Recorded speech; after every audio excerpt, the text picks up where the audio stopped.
In the forgotten corners of a broken battlefield, in the whispering darkness beyond the veil of life, something waits.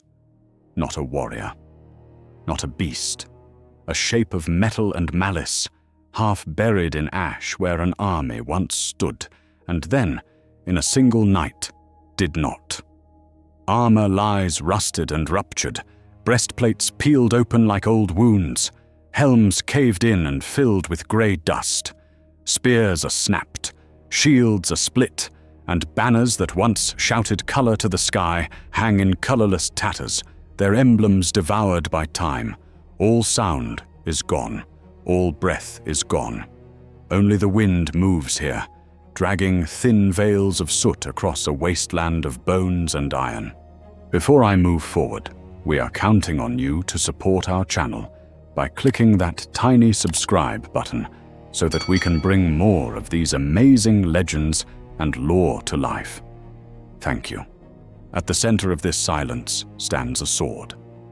Black-red, driven point first into the scorched earth, it rises from the ruin like a monument and a warning.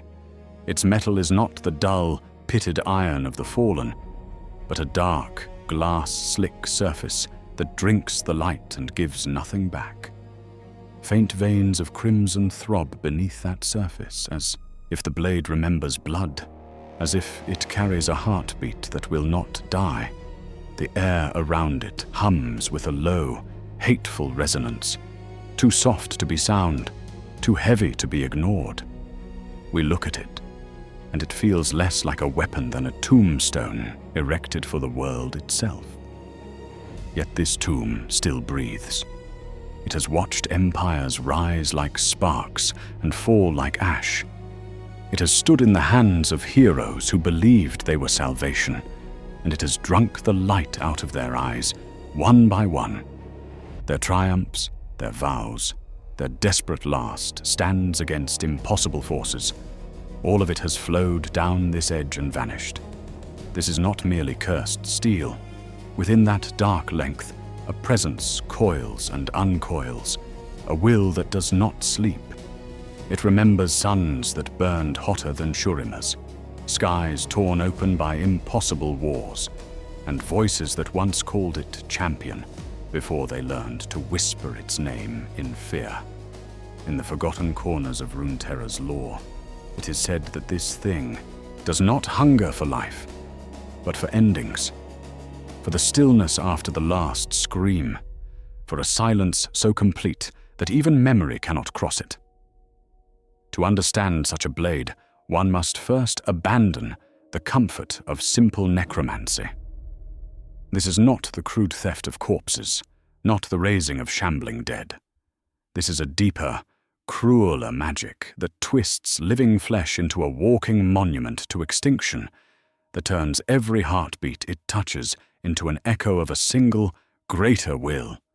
Once, that will was forged to save the world. Now it dreams only of unmaking it. Ash shifts. Time breaks. A lone figure stumbles through the haze, drawn as if by a gravity older than any kingdom. Gauntleted fingers, trembling and blood-streaked, reach toward the hilt. For a moment, even the wind seems to hold its breath.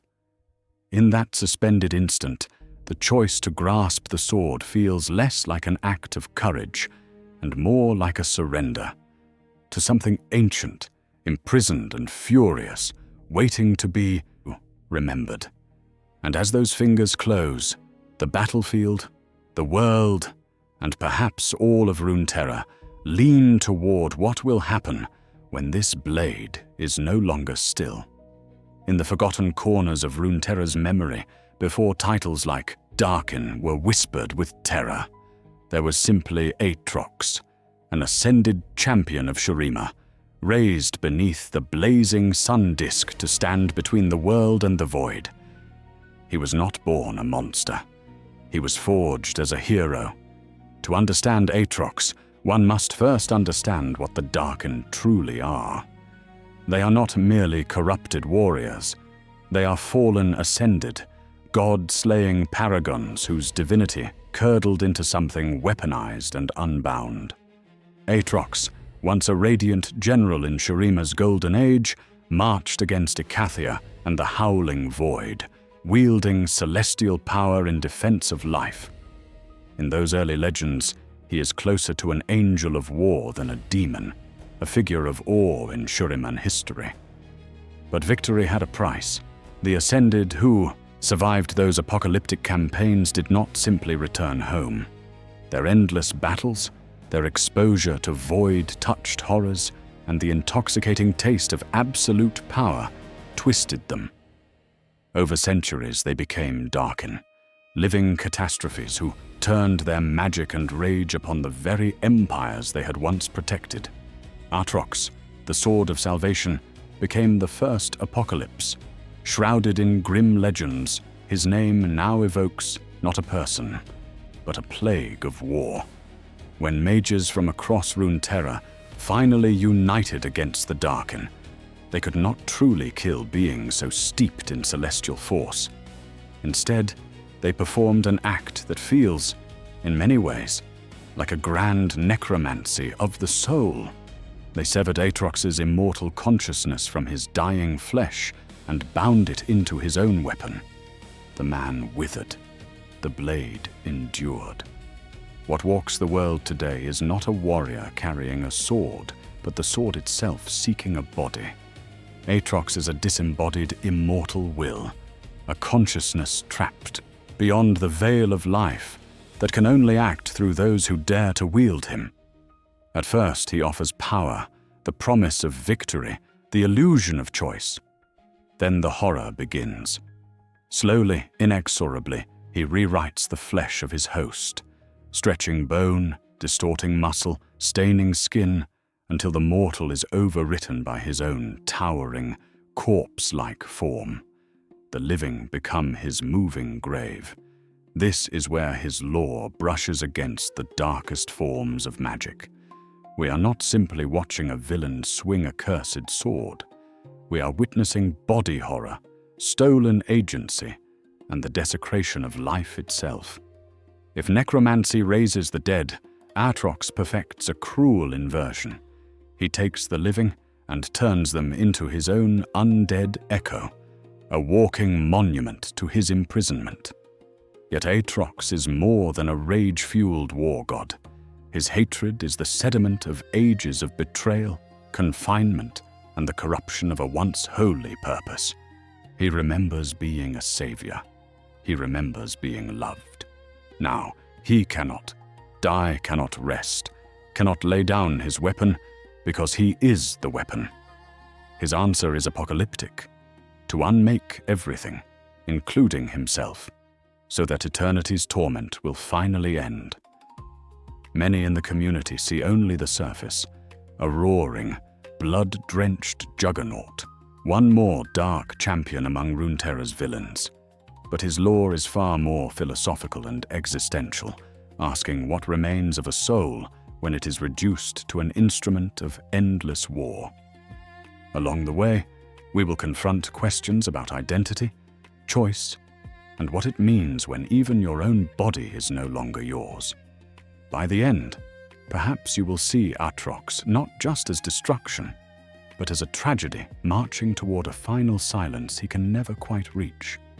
Keep watching, because to follow his path through Runeterra's history is to trace the outline of an ending that wants to swallow the world.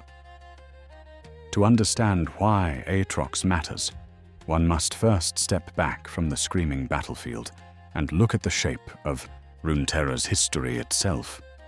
In the forgotten corners of old Shuriman records, before the Ruination, before the Rune Wars, we find the first sketch of what he truly is. Not just a warrior, but a wound cut into the world's idea of glory. Aatrox begins as an answer to another catastrophe. When Icathia tore open the void, Shurima raised its Ascended beneath the sun disk, godlike heroes forged to stand between mortal life and annihilation. Aatrox was one of these golden champions, a figure of hope, marching at the head of armies against horrors that should never have touched the sun. Yet victory had a cost. The long war against the void twisted purpose into obsession. And when Shurima fell, those same Ascended, shrouded in grim legends, became the Darkin, turning their unspent power upon the very world they once swore to defend. The Darkin Wars are not a side note in the lore.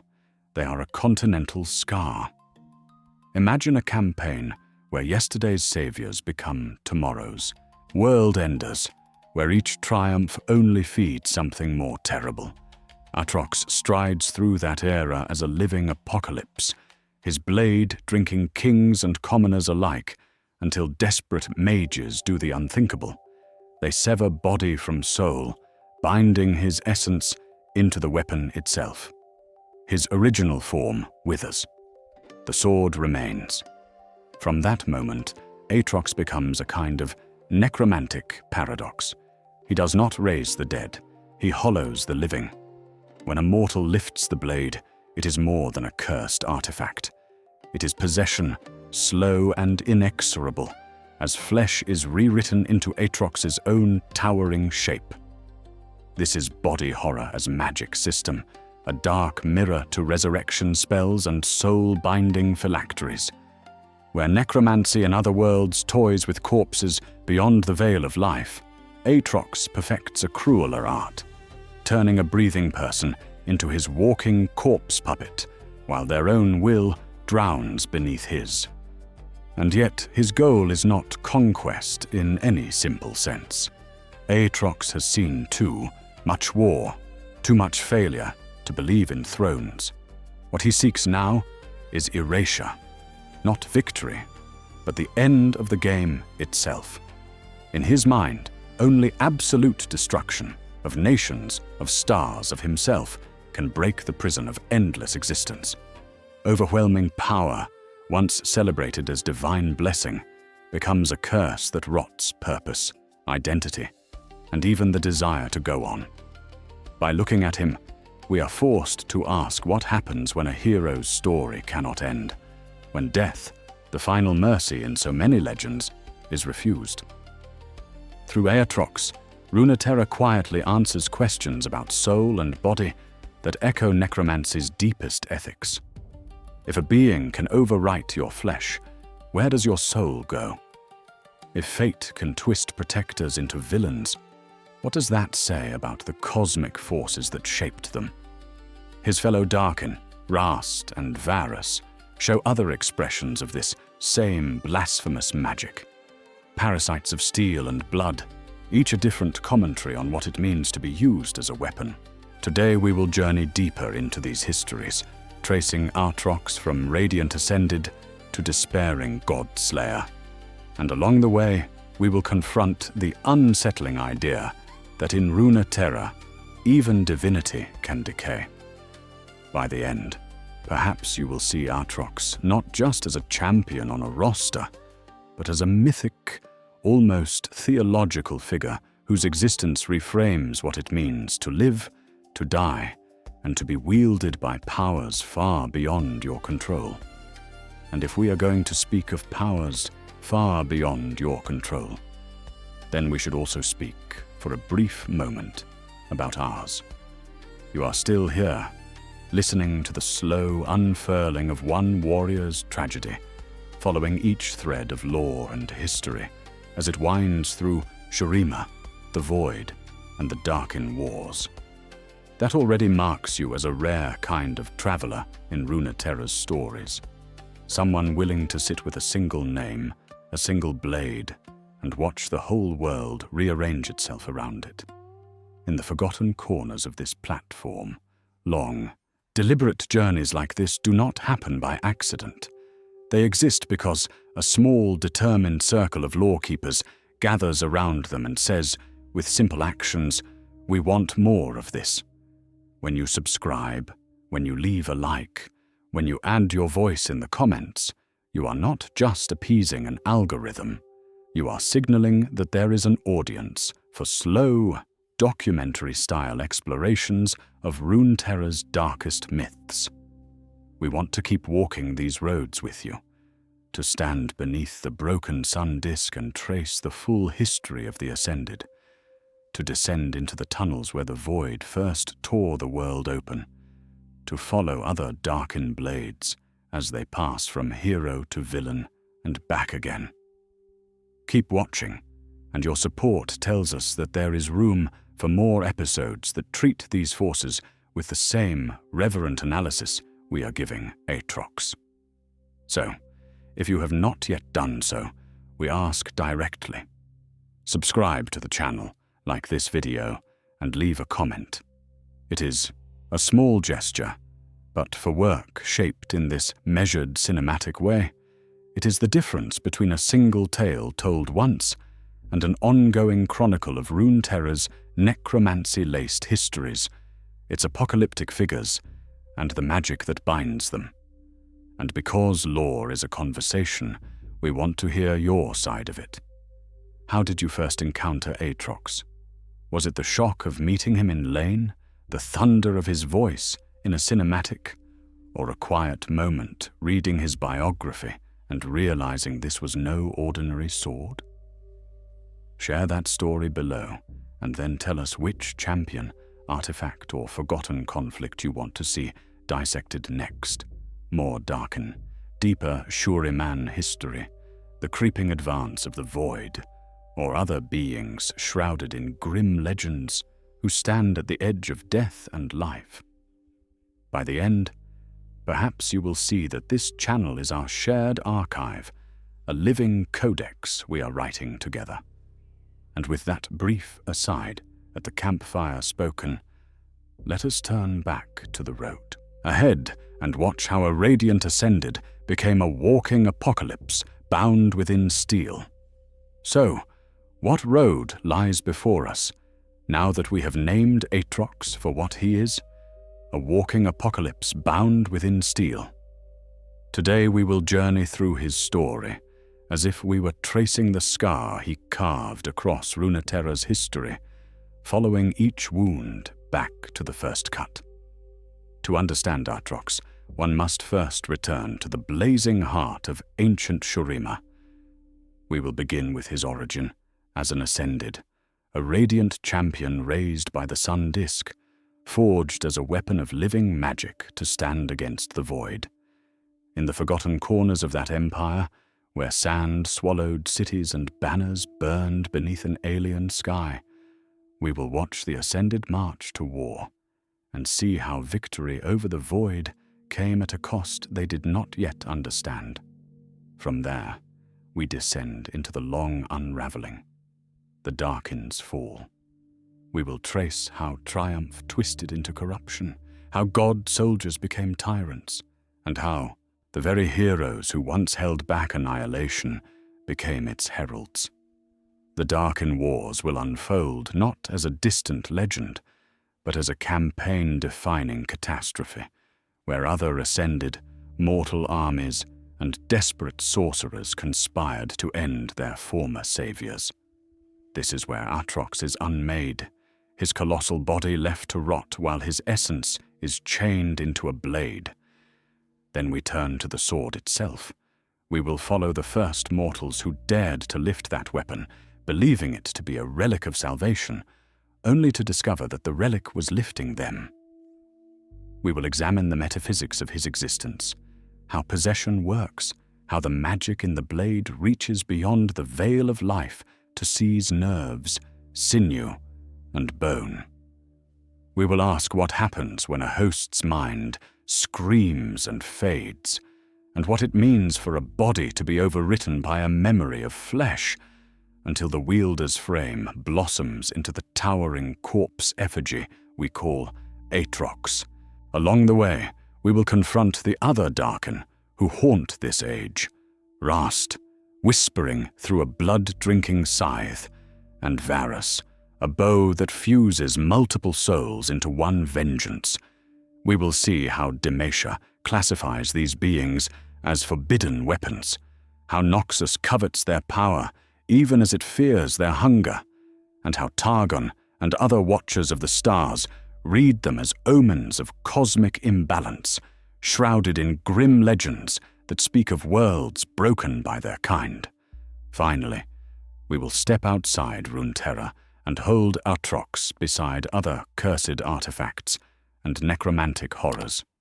We will compare him to sentient blades in high fantasy, to phylacteries that anchor leashes, to necromancy that does not simply raise the dead, but sculpts living bodies into undead war forms. By the end, perhaps you will see Aatrox not as a champion pick on a loading screen, but as a world-ending thesis on despair, a presence vast enough to anchor an entire saga, and a question of whether death, for him, could ever be released. Keep watching, as in the next section, we step into ancient Shurima and watch the sun itself forge its first monster. To understand Aatrox, one must first look beyond Runeterra's borders and into the mythic sky that hangs over all stories. In the forgotten corners of human memory, we have always told tales of radiant warriors who fall, of holy blades that rust into curses, of saviors who return as omens of death. The Ascended of Shurima, those sun-forged champions who became the Darkin, echo the fallen angels of Abrahamic lore, beings sculpted for a sacred purpose, armed with impossible power, and then broken upon the wheel of pride and war. Once, they were guardians against the void, much like angels set as wardens at the edge of creation. Yet, as with those celestial rebels who turned their spears against heaven, the Ascended's glory fermented into rage. Their war did not merely scar the desert, it burned their own souls until Protector and Villain became indistinguishable words. Aatrox himself stands at the crossroads of another ancient archetype, the Cursed Blade. In legends, we find Tyrfing, the sword that must drink blood whenever drawn, dragging its wielders into tragedy. We hear of Kusanagi, a divine weapon shrouded in grim legends of storms and imperial mandate. Aatrox's prison sword belongs to this same lineage, but twisted further. His steel does not just demand blood, it consumes the body that lifts it, rewriting flesh into his own towering war form. Where a D&D artifact might whisper to its bearer, this weapon devours, until the hero's face is only a memory stretched over Darkin bone. Across cultures, war heroes who cross an invisible line and become monsters haunt our lore. The Norse berserker, once a shield for his people, can dissolve into a frenzy that terrifies the very village he defends. Epics tell of champions who save one age, and by surviving too long, become the terror of the next. A living reminder that the forces of war do not retire. They metastasize. Aatrox embodies this cycle. He was the sword arm of Shurima's salvation. Now, he is the echo of its excess, a walking thesis that every victory plants the seed of a darker campaign. And then there are the apocalyptic champions, the horsemen of the apocalypse, riding as personifications of war and death, or Shiva, the destroyer, whose dance ends worlds so that new ones may be born. These figures exist beyond simple hero and villain, embodying a cosmic necessity that is as horrifying as it is orderly. Aatrox strains toward that same terrible office. He dreams of an ending so absolute that even his own torment is erased, a final stroke that severs life, magic, and memory alike. By the end, perhaps you will see that Aatrox does not stand outside our myths, but within a vast ancestral chorus where divine protectors and world-ending horrors share the same face. The line between them is razor-thin, easily broken, and, once it snaps, something like a Darkin steps through. Today we will journey next into the concrete history of Shurima's wars to watch how this archetype hardened into steel, and how a sun-born hero became a self-aware catastrophe. To understand how a sun-born hero could be hardened into steel, one must first step back from Shurima and look into the wider mirror of myth. In the forgotten corners of fantasy and history, blades do not simply cut flesh. They drink, they remember, they change. A sword raised too often in anger begins to feel as if it hungers. Stories simply make that hunger real. Across old epics and modern sagas alike, we find weapons that grow fat on blood and fame. There are spears that demand sacrifice before battle, axes that whisper for one more skull, rings and relics that swell with power each time a life is taken. In many role-playing tales, a cursed artifact levels up through slaughter, unlocking new magic only when its bearer has crossed fresh thresholds of death. The steel becomes a ledger of lives spent, and every stroke is an entry written in red. Yet beneath these dark legends lies an older intuition, that a weapon is an extension of the warrior's soul. In countless cultures, blades are named, anointed, even buried with their owners so that, beyond the veil of life, the fighter and their steel remain united. Magic and memory cling to the hilt. Courage and cruelty seep into the edge. But some stories invert this bond. Instead of the weapon reflecting the wielder becomes a reflection of the weapon, a moving limb of a will forged in metal. Aatrox is that inversion taken to its absolute extreme. His body is gone, his celestial flesh long since withered after the Darkin were bound. What remains is essence without form, a god-slayer poured into a prison of iron. When a mortal lifts his blade, they do not simply gain power, they invite a presence that begins to overwrite them. Bone stretches, sinew warps, and the host is sculpted into a grotesque echo of the ascended war form he once wore in Shurima's glory and ruin. This is not necromancy in the simple sense of raising corpses. It is a living, ongoing act of body horror, a parasitic resurrection that uses a breathing champion as raw material. The hero thinks they have found a weapon. In truth, the weapon has found a vessel, and the more they fight, the more Aatrox feeds, the more completely he reclaims himself from their stolen flesh. Here, heroism becomes a trap, a desperate guardian who seizes the sword to save their people, a soldier who believes this ancient relic is the last hope against invaders. Each becomes the next avatar of extinction. The pattern is as old as cursed artifacts in our legends, but in Runeterra it is sharpened to a single terrible point. The weapon is the master, the wielder merely the door it walks through. By the end, perhaps you will see why this raises a final, unsettling question that will haunt the rest of Aatrox's story. In a world where a sword can think and hate, who truly bears the blame for the atrocities that follow, the trembling hand that swings or the steel that guides it? Keep watching as we turn from archetype back into history and watch that question answered in blood. To understand the monster, one must first remember the man. In the forgotten corners of Shuriman history, before the world learned the word Darkin, there was only the Empire of the Sun, a vast, radiant dominion crowned by the sun disk at its heart, where stone and gold rose like prayers toward the sky, and where magic did not trickle but poured. Under that blazing halo, chosen mortals were unmade and remade, their fragile flesh burned away and reforged into ascended, living idols of war and will. Shurima called them its god warriors. The rest of Runeterra saw them as a promise. Between mortal life and cosmic death, something stood watch.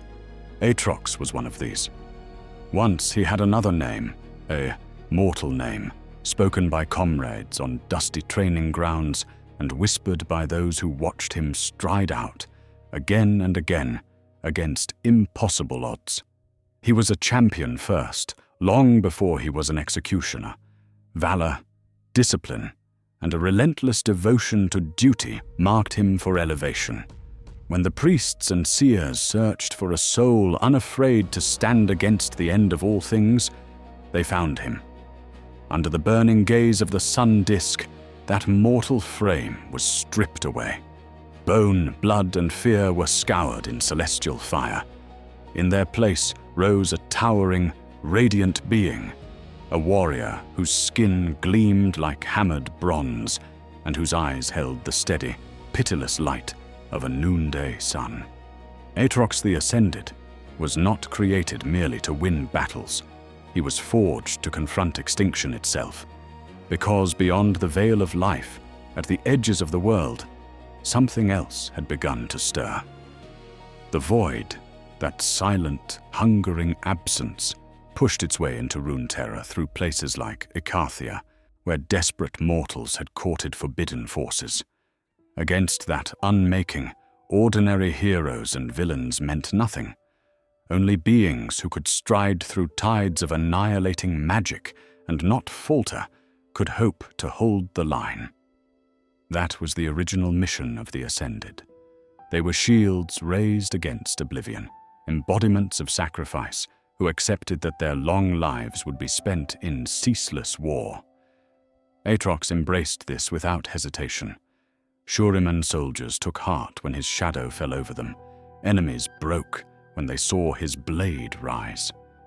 His name once was spoken with reverence and hope, a prayer that the sun would not set on their world. Yet within that glory lay the seed of tragedy, the same unbreakable will that let Aatrox stand before the void and not flinch, the same iron certainty that made him a perfect weapon of empire, also made him utterly unwilling to bend when history shifted beneath his feet. A lesser spirit might have yielded, or shattered, or quietly faded into legend. Aatrox could do none of these. Today we will journey deeper into that turning point, into the moment when a savior's purpose was broken and his divine power left unmoored. By the end, perhaps you will see how a guardian of life became a herald of death, and why the empire that raised him could never again hope to control what it had created. In the forgotten corners of Shurima's memory, long before the Darkin name was whispered in fear, another word carried the terror of ending: Icarthia. A rebellious city-state at the Empire's edge, brilliant and defiant, it turned away from the sun disk and its ordained heroes, and sought salvation in older, deeper forces that should have remained buried. To understand Aatrox, one must first stand upon those pale Icarthian stones and feel the moment they broke. The priests and magi of Icarthia, driven by despair and pride, reached beyond the veil of life with a blasphemous form of magic. Not necromancy, but its distant, hungry cousin. They tore at reality itself, not to raise the dead, but to invite something that had never known life or death at all. The void answered. It did not arrive as an army, but as a wound, as color leaking away from the world. Shurima's response was swift and absolute. The ascended legions marched, golden titans descending upon Icarthia as the Empire's final argument. Aatrox strode among them, a living weapon forged to unmake monsters and protect the fragile span of mortal life. Around him, comrades who would one day be shrouded in grim legends shone like small suns, their armor radiant, their faith unbroken. They expected another war of steel and courage. What they found instead was an unending fall. Void spawn poured from rifts like living shadows, shapes that twisted logic and flesh, creatures that did not bleed in any honest way. When Aatrox's blade struck, things died, and yet did not. They dissolved into violet mist, into chittering echoes, into stains that kept moving after the bodies were gone. Each victory felt wrong, incomplete, as if the world itself refused to confirm that the enemy had truly fallen. Day after day, the Ascended waded into that tide. Their golden forms were soon lacquered in black ichor and flickering amethyst light, their banners burned away by formless acid, their prayers thinning into hoarse, wordless roars. Along the way, we will confront what it means to fight an enemy that corrupts everything it touches. The ground beneath Aatrox curdled, forests petrified into glassy spires. Soldiers who stood too close to the rifts began to whisper in alien tongues, their eyes reflecting a sky no one else could see. The toll was not merely physical. Certainty cracked. These were beings raised to believe in order, in a clear chain from sun to emperor to Ascended to mortal. Yet the void did not fit into any of Shurima's stories. It did not bargain like demons, did not rage like mortal villains, did not even hate. It simply consumed, an absence masquerading as an army. For Aatrox, forged as a sword of justice, this was a revelation as terrible as any wound. There existed a power before which meaning itself faltered. And still, they fought. In a campaign that scorched Icathia from the map, the Ascended finally forced the rifts closed, layer by agonizing layer, sealing the worst of the incursion beneath titanic slabs of stone and sun-forged sigils. Technically, the war was won. The Void's advance was halted. Shurima endured. But history, that careful accountant of victories, does not always tally what is lost inside the ones we celebrate. When Aatrox and his surviving brethren returned, they did not come as triumphant saviors. They came as silhouettes, as veterans whose eyes lingered too long on shadows. Their once resplendent forms were scarred, pitted, and subtly warped, as if the void had left fingerprints on their very essence. They had stood beyond the veil of life and seen something that did not recognize gods or heroes, only matter to be unmade. By the end, perhaps you will see that Icathia did not merely fall, it infected its conquerors. In the silent aftermath, amid a landscape of fused glass and ash, Aatrox stood alone upon the ruins of a city that no longer existed, his blade planted in ground that still pulsed faintly with wrongness. Above him, the sky bore hairline fractures, thin, pale scars where reality had once been torn. They never fully closed. Once, his gaze would have lifted instinctively to the sun disk, to the symbol of order and purpose that had defined his life. Now, his eyes were fixed on those wounds in the heavens. Victory had been achieved, but something in him had rotated, like a blade turned inward. The Empire saw a champion returned from war. Aatrox saw a universe that could break, and a power that made even an Ascended feel small, fragile, and unbearably finite. In that moment of haunted stillness, a seed was planted. Not treason, not yet, but doubt, heavy and poisonous. The war of Icathia had shown Aatrox that there were forces which could rival the gods who had made him. Forces that could not be reasoned with, only mirrored. In the forgotten corners of his mind, a thought began to whisper. If the world itself could be wounded, then so could everything that claimed dominion over it.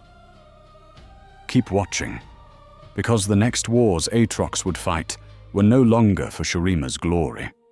They would be for something far darker, the shattering of every promise the sun disk had ever made, and the remaking of a hero into the very catastrophe he had once been forged to prevent. And so, when the void was finally driven back, the wound it left didn't close. It festered. In the forgotten corners of Shurima's shattered provinces, the sun disk still burned above a kingdom that no longer truly existed. The great emperor was gone, the central court broken by Succession crises and quiet assassinations, and the once unified legions now answered to regional governors and petty kings. Shurima did not fall in a single day. It eroded, grain by grain, under the weight of fear, famine, and ambition. The Ascended remained, immortal, armed, unchallenged. To understand what came next, one must first remember what they had been forged to do.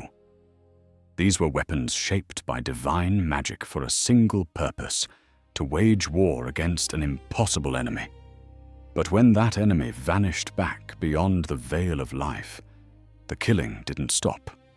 It simply lost its direction. Without an emperor to command them, without a void to annihilate, the Ascended turned their gaze inward. Old rivalries, once restrained by discipline and duty, ignited into open conflict.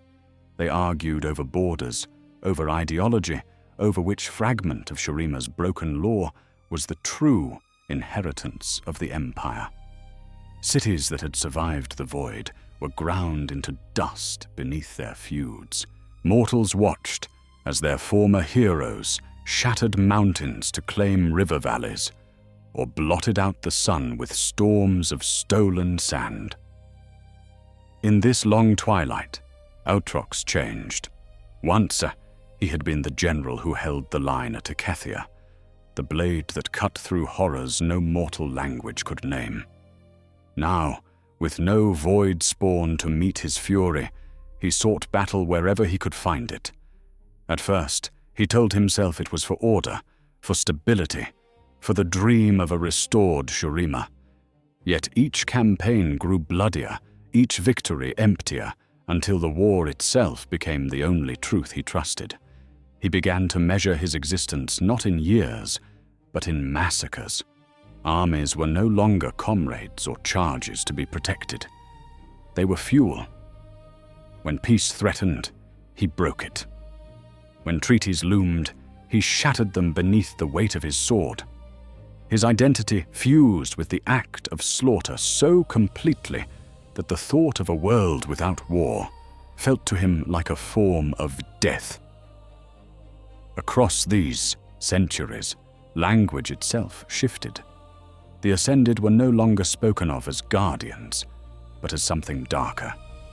Shurima's priests whispered that these beings, once radiant with celestial power, now carried a spiritual rot, a kind of necromancy of the soul that hollowed out honor and left only hunger. Villages razed by Aatrox and his kin began to call them a new name, shrouded in grim legends and choked prayers. Darkin. Darkin, the Dark Ones, the blood gods who walked like men. On battlefields they remade into altars, rivers ran red for days. Survivors told of Aatrox striding through heaps of the dead as if through tall grass, his blade an executioner's horizon. These were not wars of conquest in any sane sense. They were rituals of domination, expressions of a will that could no longer imagine restraint. Today we will journey through this descent as a kind of spiritual necrosis. Purpose died first, then mercy, then even the memory of what it meant to be a protector. What remained in Aatrox, and in those like him, was a ravaging certainty that if the world couldn't give them meaning, they would unmake the world itself. By the end, perhaps you will see why mortals chose a word as heavy as Darkin, because no older title of hero or emperor could contain what the Ascended had become, or the catastrophe they were about to unleash. When the last illusions of heroism burned away, the Darkin Wars began. In the forgotten corners of Runeterra's history, they are not recounted as a sequence of battles, but as a season of unending eclipse. Cities that had once raised monuments to the Ascended now burned beneath them. Rivers clogged with corpses ran red for so long that entire generations believed water was meant to bear the color of blood. Cultures reshaped themselves overnight into huddled fortresses and wandering caravans. their laws and faiths reduced to a single commandment: survive the whims of their former saviors. Aatrox strode at the center of this catastrophe. His campaigns did not move like ordinary armies. They advanced like a moving graveyard. Behind his vanguard, fields became charnel grounds, and the air itself seemed to taste of metal and ash. On the battlefield, his presence was a kind of anti-miracle, a revelation that hope was a lie.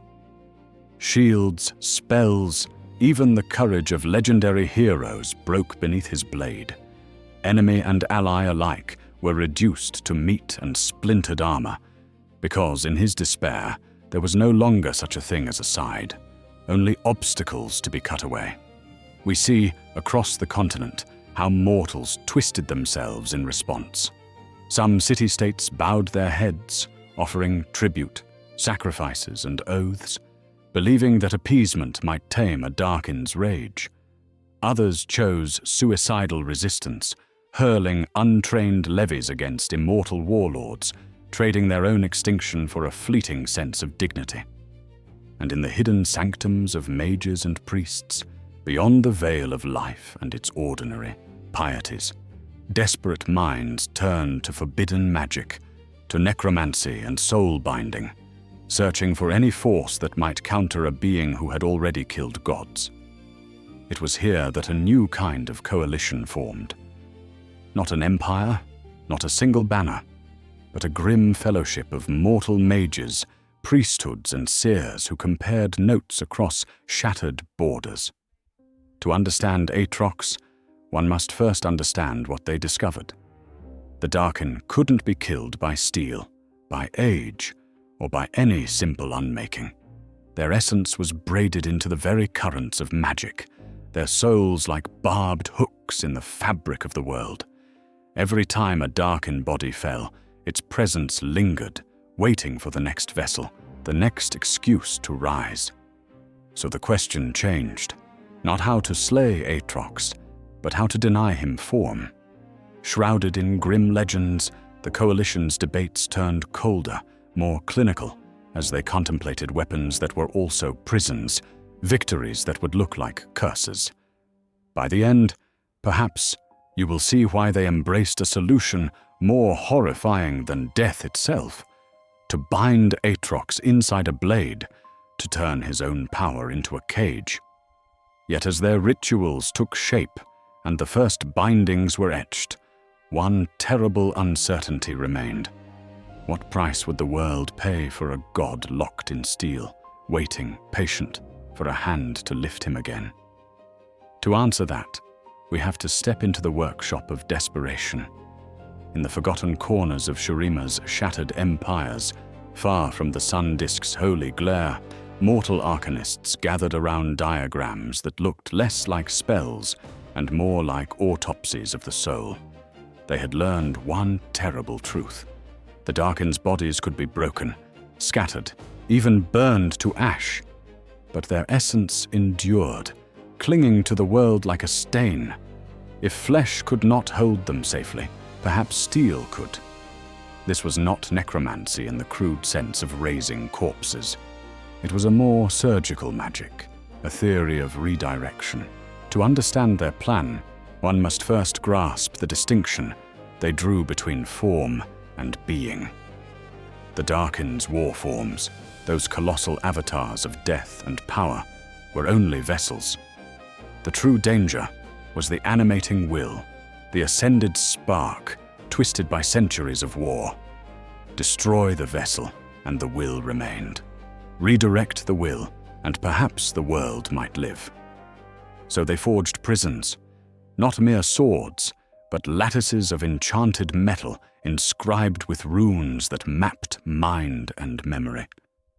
During rare celestial alignments, when the heavens themselves seemed to hold their breath, they enacted rituals shrouded in grim legends. Circles of blood, drawn from volunteers and condemned alike, fed sigils that glowed with harsh, sun-born light. Chants invoked forgotten oaths, sworn when the ascended were still heroes, binding those ancient promises against what they had become. When they turned this ritual on Aatrox, the process was nothing short of apocalyptic. His titanic body, already maimed by war, was encircled with anchors of stone and star metal.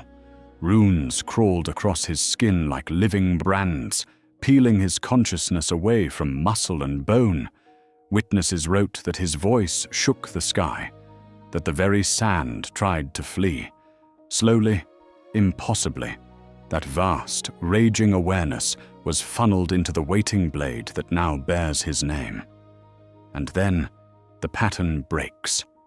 Victory does not feel like triumph. Aatrox's original body withered in moments, a divine war form reduced to collapsing meat, armor sloughing from a husk that no longer remembered how to move. Yet within the cold metal, his mind didn't die.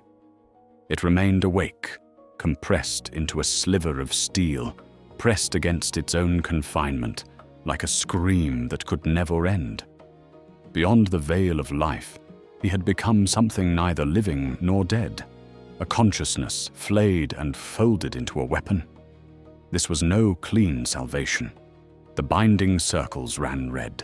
Mages burned out their own souls, stabilizing the transfer. Some weapons shattered, releasing howling fragments that devoured their creators. Others survived, but they didn't rest. Each Darkin blade, bow, or scythe pulsed with volatile hatred, a thinking artifact waiting for the moment a mortal hand would dare to lift it. Today, we will journey through this moment as a moral abyss. Mortals, facing extinction, chose an art that resembled soul mutilation, condemning their former saviors to eternal torment in steel. Along the way, we will confront an unsettling question. In forging these weapons, did they avert annihilation, or did they create something far worse?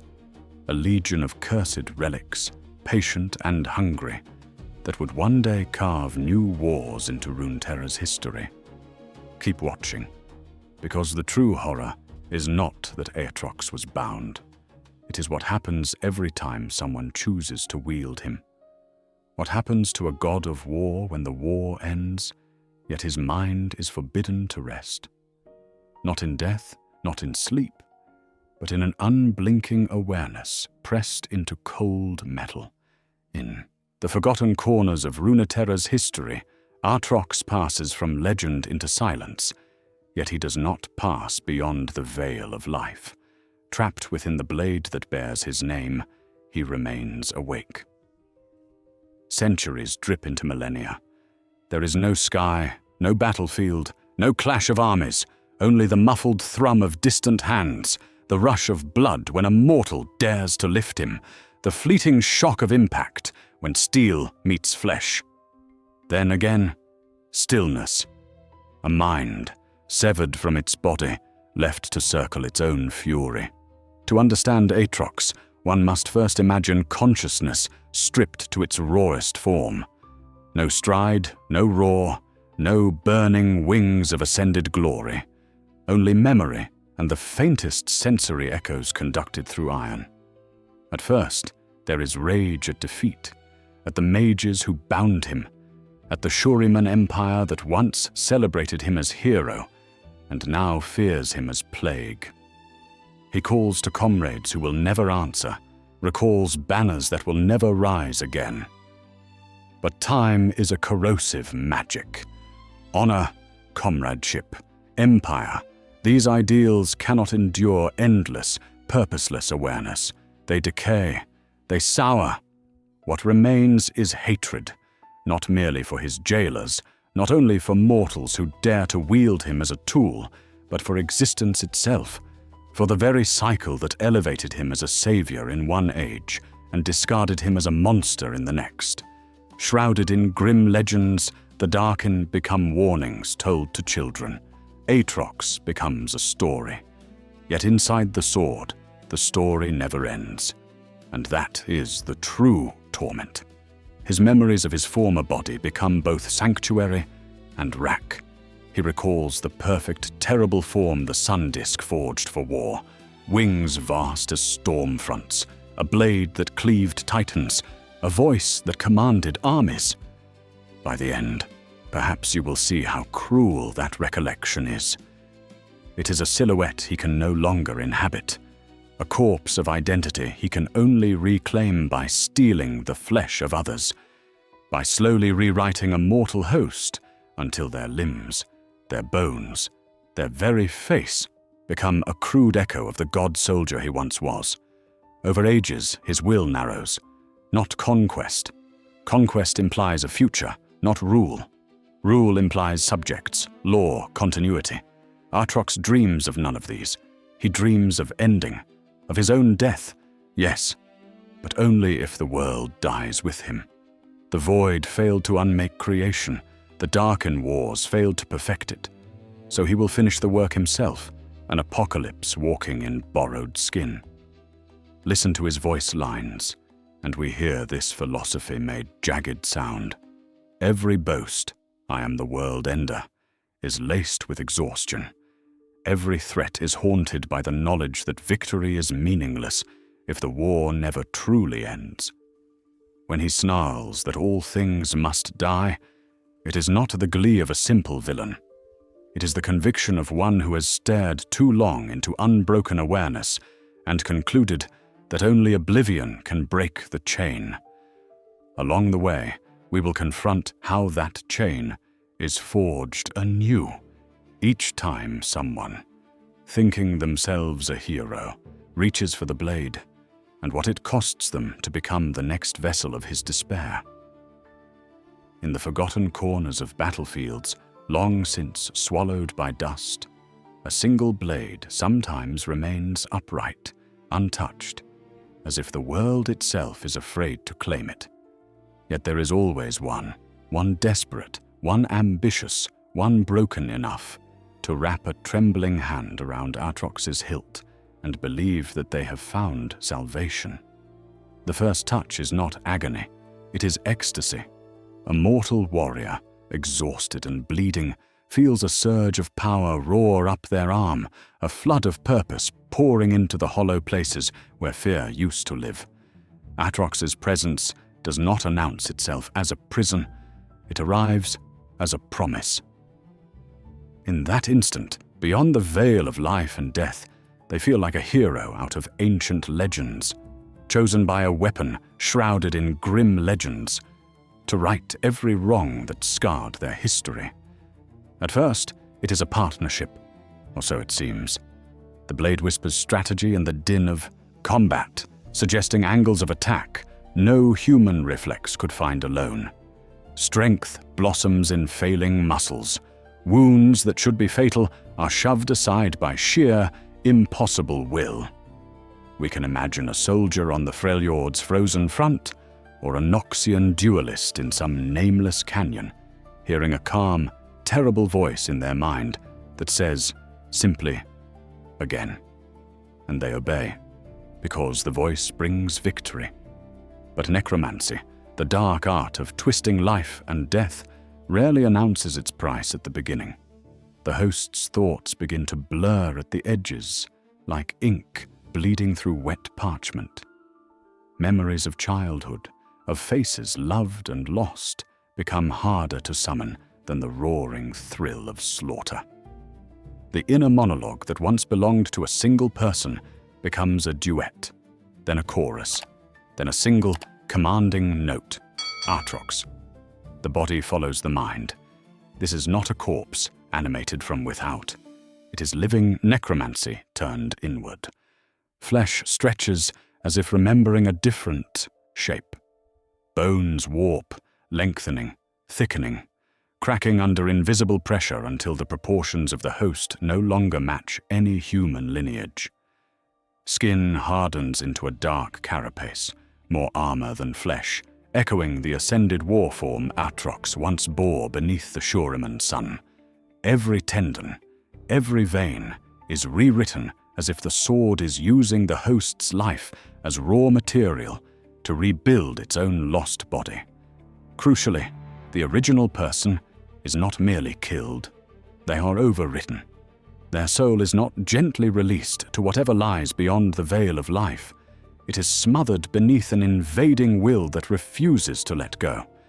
Occasionally, faint echoes remain, a hesitation in the killing blow, a flicker of horror reflected in a war god's eyes. But these are sparks in a storm, swallowed almost as soon as they appear. By the end, perhaps you will see that this fate is worse than any shambling undead domination we might find in other lore. Aatrox's host is technically alive. Blood still pumps, lungs still draw breath, yet that life has been hollowed out and repurposed into a walking monument to his rage, a mobile sarcophagus for an immortal catastrophe.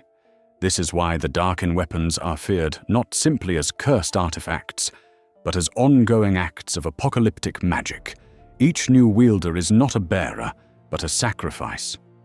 And somewhere, on some future field, another warrior will see that same sword standing alone in the mud, gleaming with impossible promise, and the cycle will begin again. Keep watching, because to understand how Runeterra might ever break that cycle, one must first witness what happens when someone dares to try. To understand why that choice is so dangerous, one must first understand what Aatrox actually does to the living fool who lifts him from the mud. In the forgotten corners of Runeterra's lore, beyond the veil of life and death, we often speak of necromancy as corpse magic, skeletons rising, ghosts bound, cadavers marching at a master's command. Yet necromancy, in its broadest, most disturbing sense, is something wider and more intimate. The manipulation of life and death, of body and soul, shrouded in grim legends that blur the line between the living and the dead until the distinction starts to fray. By that measure, Aatrox is not outside necromancy. He is its evolution. He does not wait for a body to cool before he claims it. Instead, he lets a living warrior seize the blade, lets hope blaze for one last heroic stand. And then he begins the slow execution of the self. The host's memories, their loves, their fears, are not torn out in a single scream. They are smothered, overwritten, replaced by a will older than Shurima's sun disk. The flesh staggers forward, still warm, still breathing, but the person who once owned it is gone. What remains is a living corpse puppet, animated by a Darkin's hatred rather than its own soul. Today we will journey into that transformation, because this is where Aatrox becomes true body horror. Imagine a soldier returning from the front, bearing a strange red sword. At first, their family might recognize the voice, the stance in the doorway, the familiar turn of the head. But the laugh is too sharp now. The gaze lingers too long on throats and hearts. Old gestures twist. A comforting hand on the shoulder becomes a bruising grip. A warrior's salute becomes a threat. The body is still theirs. The presence inside is not. Every reunion becomes a private apocalypse. This is not like the distant terror of a shambling horde. It is the nightmare of watching someone you love stand in front of you while something else looks out through their eyes. Along the way, we will confront the question of whether that is worse than any graveyard legion. Classic fantasy necromancers dominate from without. They stand apart, cloaked in magic, and direct their undead thralls like pieces on a board. Aatrox, by contrast, is a necromantic entity from within. He does not merely command the dead. He inhabits the living, reshaping muscle, bone, even silhouette into the echo of his original ascended form. Where a lich guards its phylactery in a vault, Aatrox wears his phylactery like a limb and forces a mortal to wear him in return. In this light, is he truly a swordsman at all, or a walking spell of living necromancy? If a body walks and breathes, but itself is erased. Is that any less a form of undeath? By the end, perhaps you will see Aatrox not merely as a fallen hero or cursed weapon, but as a unique necromancer of flesh, one whose every step turns life into a parody of itself, and whose final goal of annihilation may be the only way he knows to end his own unending, living death. Keep watching, because to grasp what hope remains for such a being, we must next look at the rare mortals who dare to resist him from inside his own stolen skin. To understand Aatrox, one must first set him beside his own fallen kin, and listen to the discordant chorus of the Darkin. In the forgotten corners of Runeterra's history, 3 names rise again and again, shrouded in grim legends: Aatrox, Rast, and Varus. Each is a weapon. Each is a prison. Yet each expresses damnation in a different, terrible key. Rahast, the scythe-like Darkin bound to the assassin Cain, is destruction distilled to appetite. Where Aatrox speaks of the end of all things, Rast whispers of the next throat, the next pool of blood, the next moment of screaming collapse. His voice slithers through Cain's mind, promising power, mocking restraint, urging the young killer to surrender. There is no philosophy here, no apocalyptic thesis about death and life. Only the glee of necromancy performed one corpse at a time, a personal harvest of suffering rather than a cosmic erasure. Varus, by contrast, is an archer of the old wars whose essence was bound into a bow. When that Darkin weapon was unearthed in Ionia, it did not claim a single, lonely host, but 2 lovers, Valmar and Kai, who sacrificed themselves together, fusing with the imprisoned entity. The result is a 3-way struggle of wills, the grieving mortals clinging to their love, and the Darkin archer driven by vengeance and ancient pride. Inside that shared flesh, life and death, mercy and annihilation are locked in ceaseless contention. Varus is not a simple villain. He is a battlefield of souls. Set against these, Aatrox looms. He does not lurk as a parasite in the mind, like Rast. Nor does he simmer as a conflicted presence braided with mortal hearts, like Varus. When Aatrox takes a host, he overwrites it, sculpting stolen flesh into his towering, armored form, a walking monument to the ascended wars. His presence is martial, operatic, almost ritualistic. Where Rast murmurs and Varus debates, Aatrox declaims, invoking the old sun discs and lost empires as if reciting sacred ruined scripture. Yet all 3 remember. In their voice lines and scattered lore, they reference one another with contempt, rivalry, or weary recognition, fragments of a broken pantheon that once strode the deserts of Shurima as living weapons of the sun.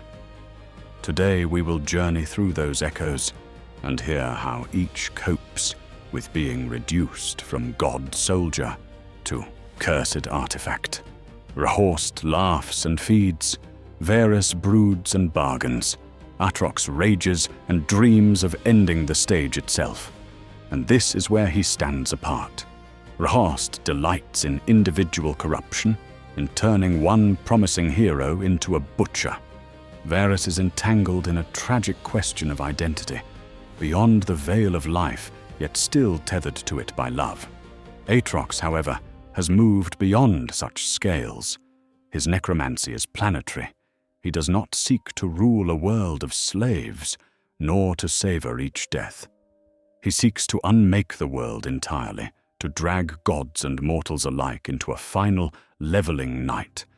By the end, perhaps you will see why, among the Darkin, Aatrox is not merely another cursed blade, but the architect of an ending that even his own shattered brethren fear, and why the next part of our journey must turn to the mortals and magic still struggling to hold that ending at bay. And yet, for all that cosmic intent, The world does not remember Aatrox as he remembers himself.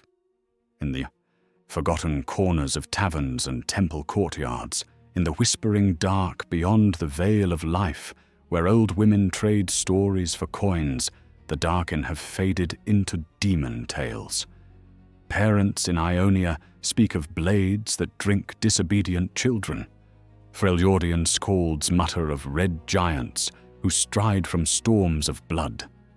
The names are blurred, the dates lost, the true necromancy of flesh and will reduced to campfire warnings. The war that shattered empires has been softened into myth, its history buried under sand and centuries. To understand Aatrox, one must first look to Shurima, the cradle of his ascension, and the land most deeply scarred by his fall. Across that sunburned empire, ruins lie half swallowed by dunes, toppled sun disk replicas, shattered colossi, murals of radiant warriors whose golden armor blackens, panel by panel, into clawed silhouettes. Shuriman lore speaks of the betrayal of the sun, of heroes who rose as god-slayers and returned as devouring shadows. These are not gentle parables. They are warnings against hubris, against calling down divine warfare upon mortal soil, against believing that any power, no matter how holy, can be wielded without a price. Yet even there, fear has outlived understanding. Priests recite litanies about cursed steel, but few remember that each Darkin weapon is a prison for an undying will. Travelers avoid certain buried vaults, not knowing that beneath the carved jackal faces, fragments of Aatrox's own age lie snarling in the dark, listening for a hand desperate enough to reach. Demacia, by contrast, responds with rigid clarity. In a kingdom built on the dread of magic, a Darkin relic is not a curiosity. It is the ultimate abomination. Their mage-seekers catalogue twisted weapons as if they were plagues.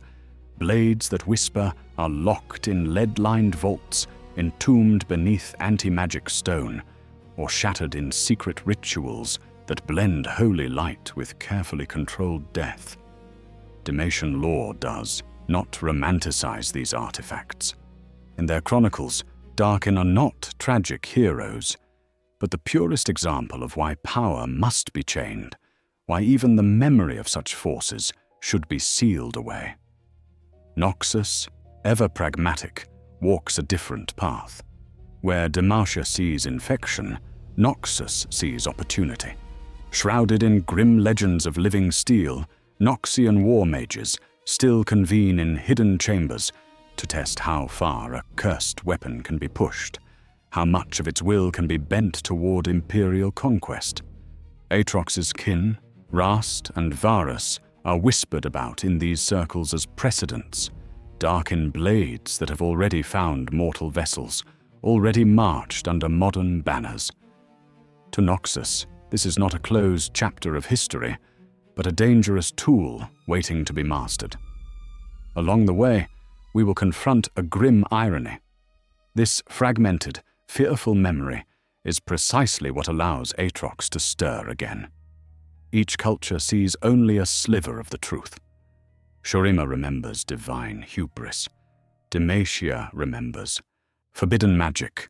Noxus remembers potential power. Few remember that the sword is the soldier, that every hand which grasps Aatrox becomes another step toward the ending he craves. By the end, perhaps you will see why, in an age of ignorance and desperation, it takes only one forgotten vault, one unmarked battlefield, one hero reaching for a weapon in the dust, for the first apocalypse to rise and walk again, and why the next part of our journey must follow the mortals who dare to take that blade in hand. And so the blade is lifted. In the forgotten corners of battlefields not yet cold, in the whispering quiet after the clash of steel, Aatrox moves again, not as a marching army, but as a thought in the mind of a fool who dares to grasp him. Each new wielder is not a bearer of a weapon, but the seed of a metamorphosis, Flesh becomes armor, bone becomes blade, and the mortal frame is rewritten into that towering, red-skinned giant with wings of steel we know from the oldest legends. This is his march in the modern age, not a straight line across a map, but a chain of lives consumed. Aatrox, shrouded in grim legends, now roams Runeterra by leaping from host to host, using the dark miracle of his prison to perform a kind of walking necromancy. He does not raise corpses from graves. He raises himself from the living, turning one fragile life after another into a moving monument to death and war. To understand Aatrox's presence now, one must first see the pattern. He does not appear in quiet times. He is drawn to war and crisis, the way necromancy is drawn to graveyards, pulled toward the densest gatherings of fear and ambition. When Noxian legions press into foreign soil, when Dalmatian patrols vanish along a contested border, when Ionians whisper of a crimson titan seen against a burning horizon, Aatrox is often somewhere near the heart of it, using each battlefield as another stepping stone toward the apocalypse he craves. We glimpse him at the edges of other stories, a shattered Dalmatian shield line that even Garen's courage cannot fully explain, a Noxian campaign abandoned after Swain's ravens report a single blade that drank an entire vanguard. In Ionia, where magic and life are intertwined, there are hushed accounts of Yasuo and other wandering heroes turning away from a distant, singing sword, sensing that this is not a foe to meet alone. None of these encounters are fully chronicled, yet their scars run through the lore of factions and champions alike. By now, his reputation often arrives before he does. Rumors travel faster than armies. Tales of a red demon whose laughter drowns out war drums, of wings like black iron eclipsing the sun, of a sword that sings of the end and leaves only silence behind. Whole companies break and flee at the suggestion that the Darkin blade is among their enemies. Commanders reroute campaigns. Priests speak of omens. Even hardened villains weigh whether any victory is worth attracting that ancient hunger. Today we will journey beyond the veil of life, not into tombs, but into a living catastrophe. Aatrox is no relic of Shurima history, no comfortable myth confined to dusty tablets. He is an active, moving wound in the world, a reminder that the sins of ancient empires still walk beside us. And as he strides from host to host, from war to war, the question is no longer whether someone will pick up the blade. It is which of our so-called heroes will do it next, and what Aatrox will make of them when he does. In the forgotten corners of Runeterra's future, in the imagined ruins of cities not yet shattered, Aatrox walks alone through a world made silent. No worshippers, no enemies, no heroes left to stand before him. Only ash, and finally, at last, an end. To understand this vision, one must first strip away a comforting lie. Aatrox is not a conqueror. He does not dream of empire, of banners over citadels, of thrones carved from the bones of the fallen. Conquest would only repeat the cycle that forged him. Gods raised, gods betrayed, gods turned into weapons. His aim is starker and far more absolute. He wants the world to die. He wants all worlds to die, because only in the death of everything can his own unending consciousness be extinguished. For Aatrox, existence itself has become a prison. Once, the sun disk elevated him into an ascended champion, a being of radiant power. Now, that same immortality is a curse without horizon, bound to steel, dragged from war to war by mortal hands. There is no rest, no true death, only the endless repetition of waking in new flesh, feeling alien bones twist back into his old, hated form. Beyond the veil of life, there should be judgment, or peace, or at least oblivion.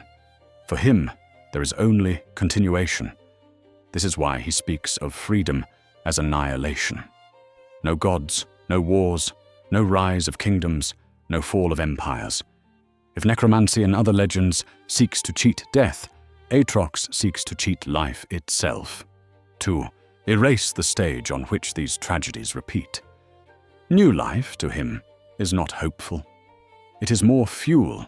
Every child, every kingdom, every bright new age is simply another stockpile of bodies and belief that will one day be twisted into another Darkin, another weapon, another betrayal.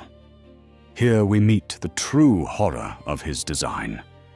Many villains in Runeterran lore can be bargained with, offered land, power, worship, or survival.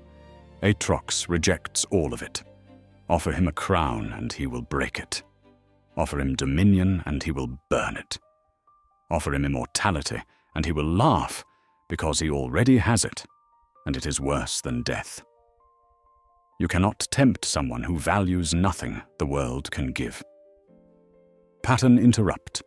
Imagine a hero, sword raised, ready to sacrifice everything to save their people. Now invert it. Aatrox is that sacrifice turned inside out. Where heroes die to save the world, he would kill the world simply to be allowed to die.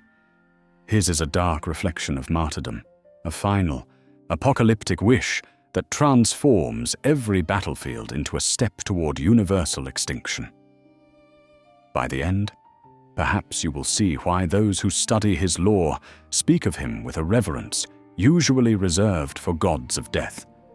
Because if he ever truly succeeds, there will be no stories left to tell. In the forgotten corners of Runeterra's memory, where the names of ancient heroes have sunk beneath the sediment of war and time, Aatrox stands as a question more than an answer. A blade that walks, a corpse that remembers, a god of war who now worships only death. To understand what he has become, one must first retrace the chain that forged him. Once, he was an ascended champion of Shurima, a radiant weapon shaped beneath the sun disk to stand against the void. He marched at the head of armies when Icathia tore open reality and let that howling nothingness spill into the world. In those days, he was celebrated in songs and carved into stone, counted among the greatest of heroes. But victory required atrocity. The Ascended learned to wield war like necromancy, twisting life and death on a continental scale until their own souls began to warp.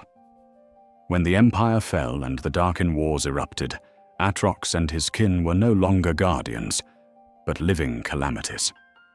Shurima, terrified of the very creatures it had raised up, turned its magic against them. Mages did not simply kill Aatrox, they performed a more exquisite cruelty. They stripped his essence from his body, sealed him into a sword, and left his once glorious flesh to wither into dust.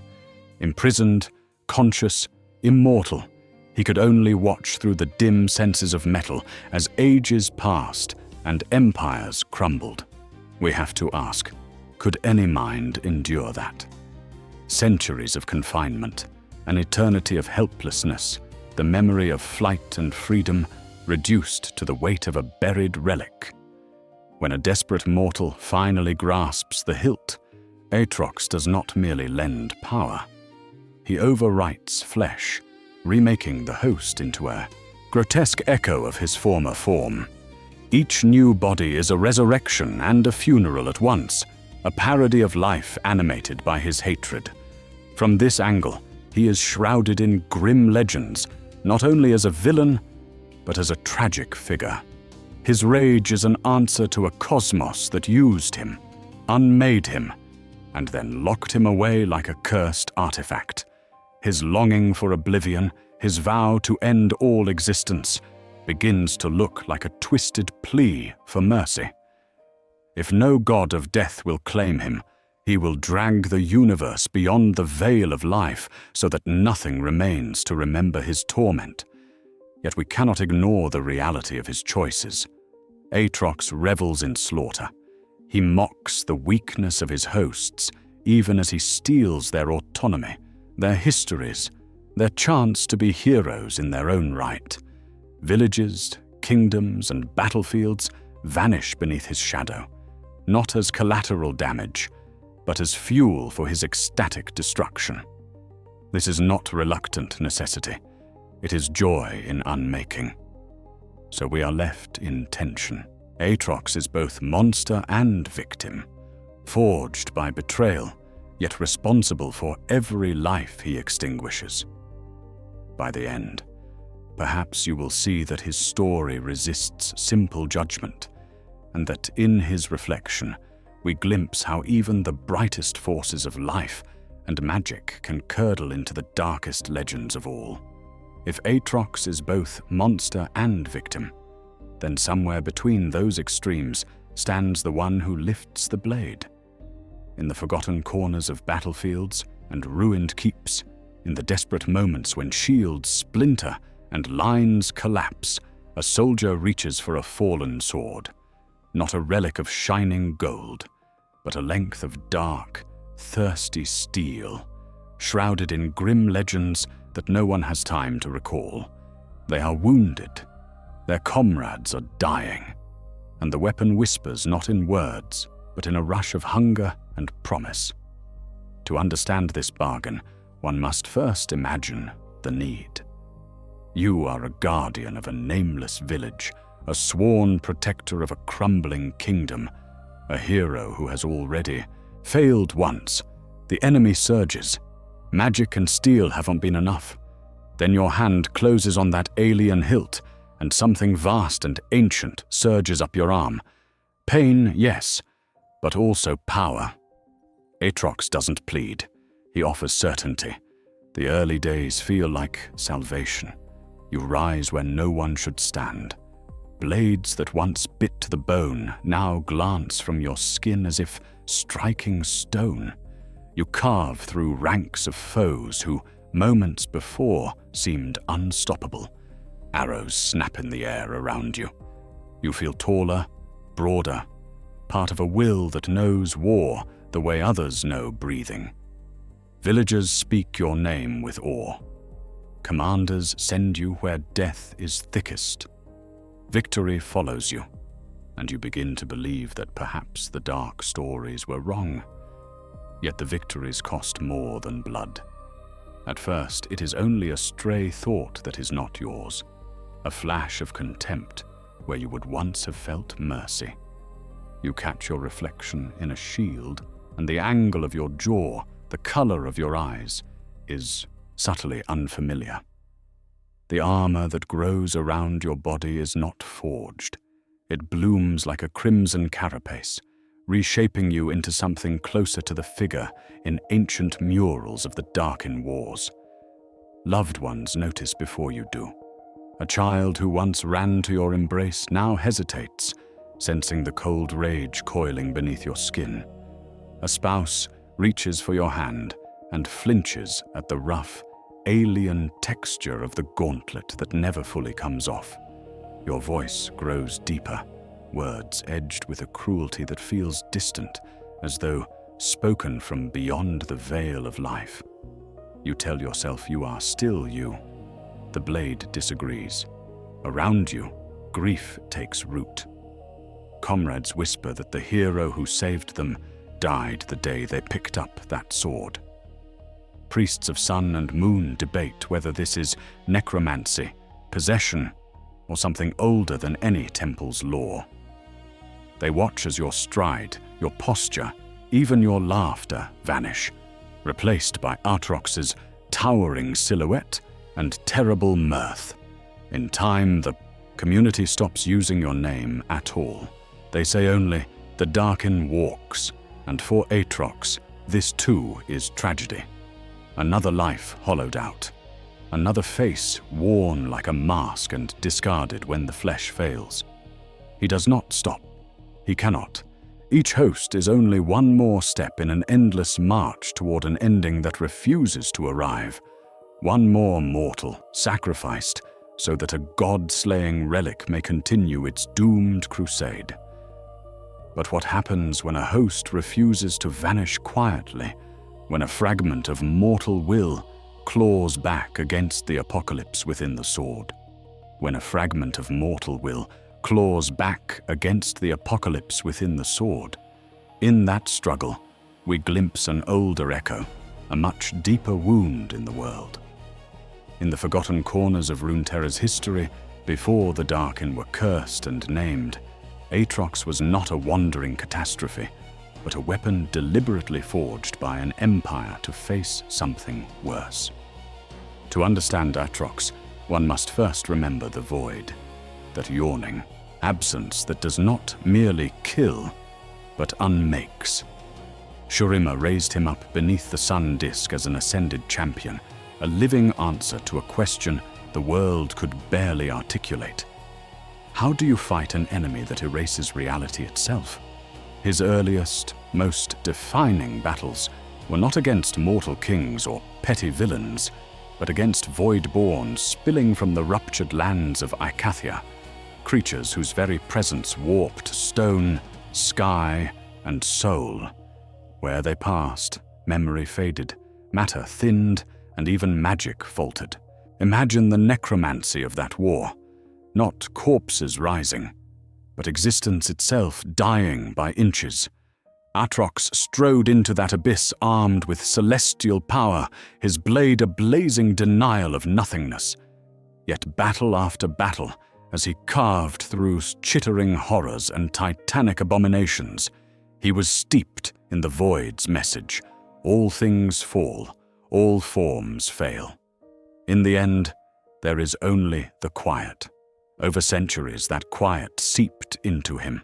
Prolonged exposure to the void's nihilistic, all-consuming nature did not simply scar his body.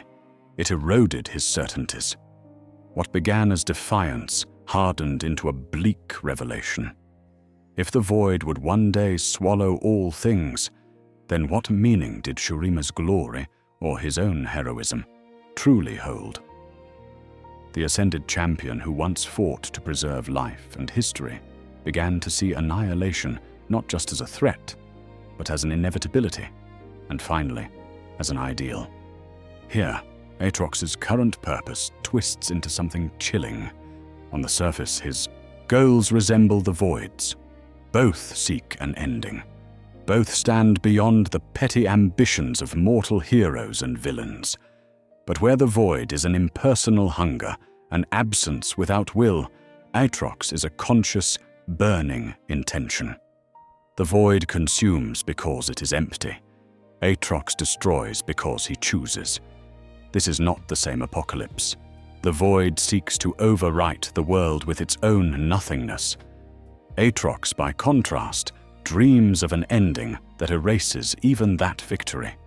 When he speaks of killing gods, sundering stars, and bringing all things to death, he is not pledging allegiance to the void's design.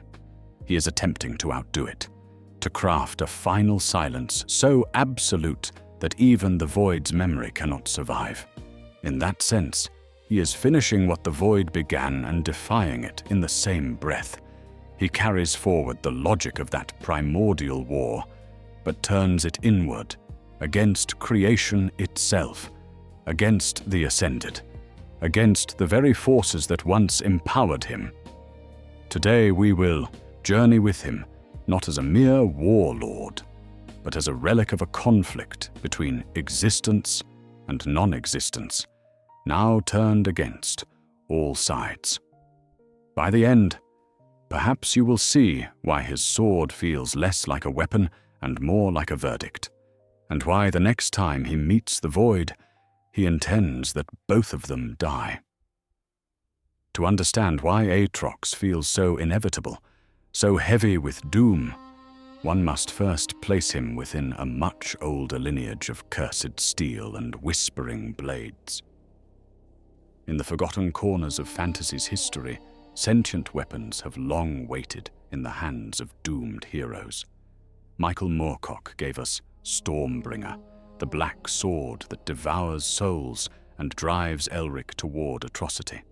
Tolkien's Legendarium speaks of rings and blades that distort will, that turn courage to obsession and guardianship to greed.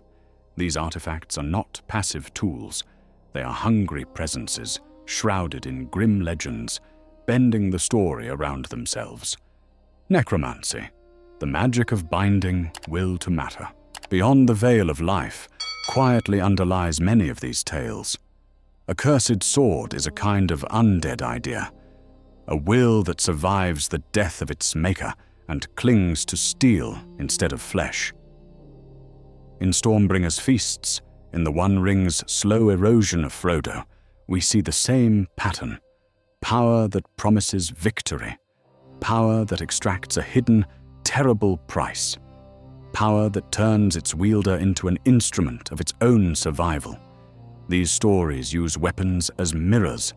They reflect the cost of power, the way trauma reshapes a life, the way violence lingers long after a war ends. Elric cannot simply put Stormbringer down.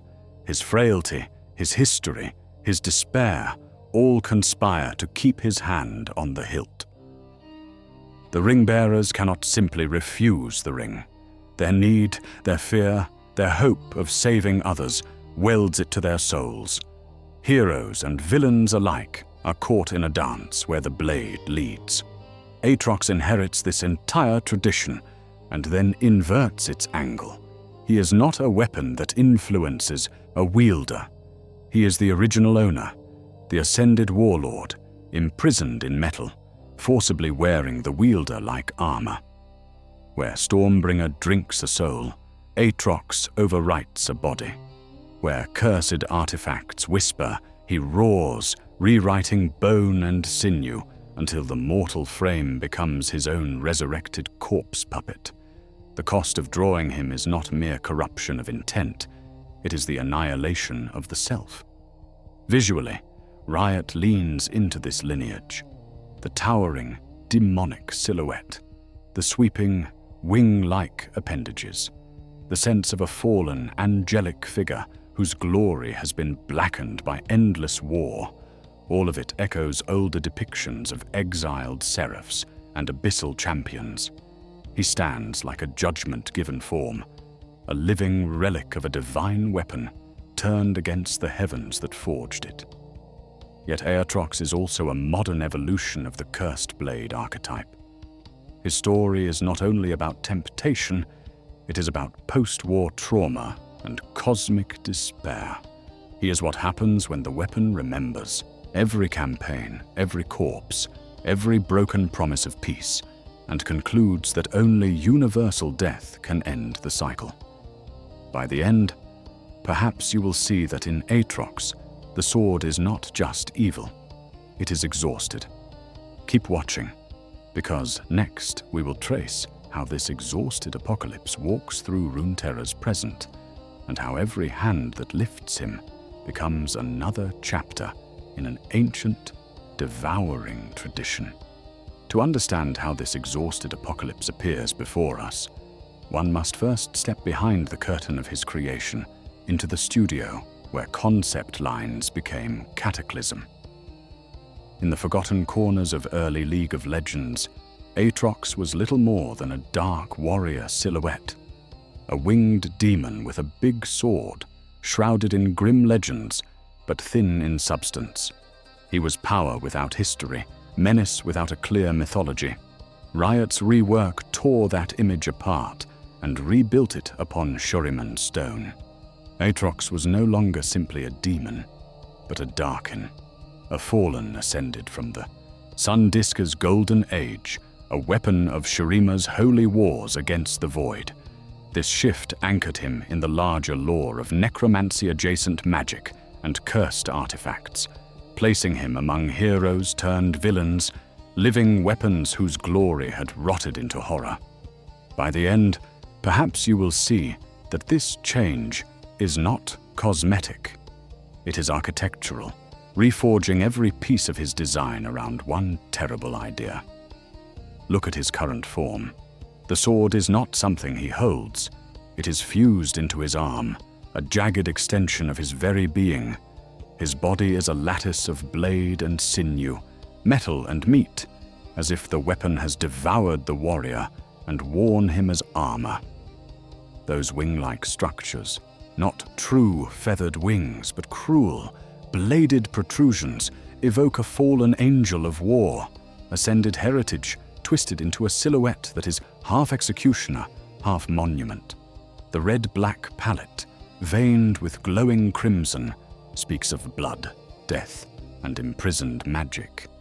A visual hymn to life drained and repurposed as a killing force. His in-game abilities carry that story into motion.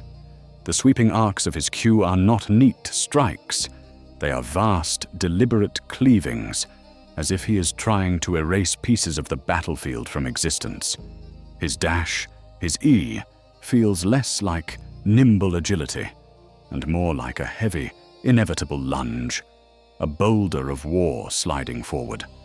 And his ultimate, the revival that drags him back from death's threshold, enacts his law directly. This is an engine of war that refuses the peace of the grave. Death is an inconvenience. Oblivion is postponed. Listen too to his voice. When he snarls, "I will drown the world in blood," or murmurs, almost wistful, "They will beg for the quiet of death." We hear not only rage, but philosophy. A belief that only universal ending can break the cycle of conflict.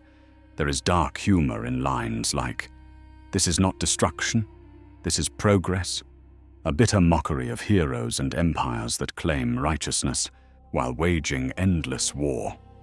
Every taunt, every kill line turns gameplay feedback into character study.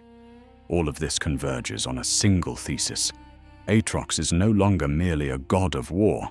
He is war itself, a self-aware catastrophe trapped in a body that can only express itself through annihilation. His model, his animations, his abilities, his voice, each is a verse in the same dirge. Yet there is one more layer to this story, one more prison that defines him even more cruelly than steel and flesh. Keep watching, because next we will descend into the weapon itself and see what it truly means to live beyond the veil of life as a consciousness bound to a blade. To understand how Runeterra resists Aatrox, one must first accept a bleak premise. You cannot truly kill him. You can shatter the flesh he wears, you can burn the battlefield clean of his current form, but the sword remains. In the forgotten corners of ruined empires, that blade waits, shrouded in grim legends, ready for the next desperate hand. Conventional warfare breaks on this truth. Spears, cannons, Demacian steel, Noxian brutality, none of it addresses the real body, the necromancy of metal and will that houses his essence. When a host finally falls, when death at last claims the twisted frame he has sculpted from stolen life, Aatrox experiences only a pause, a silence between screams. Then some scavenger, priest, or would-be hero finds the weapon, and the cycle begins again.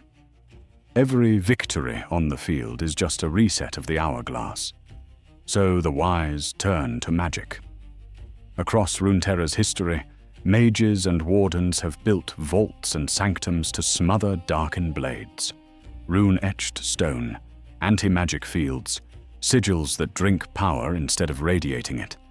They bury the swords beneath mountains, sink them in ocean trenches, lock them in no-name catacombs. For a time, it works. The weapon grows quiet. The world forgets. But wards decay. Dynasties fall.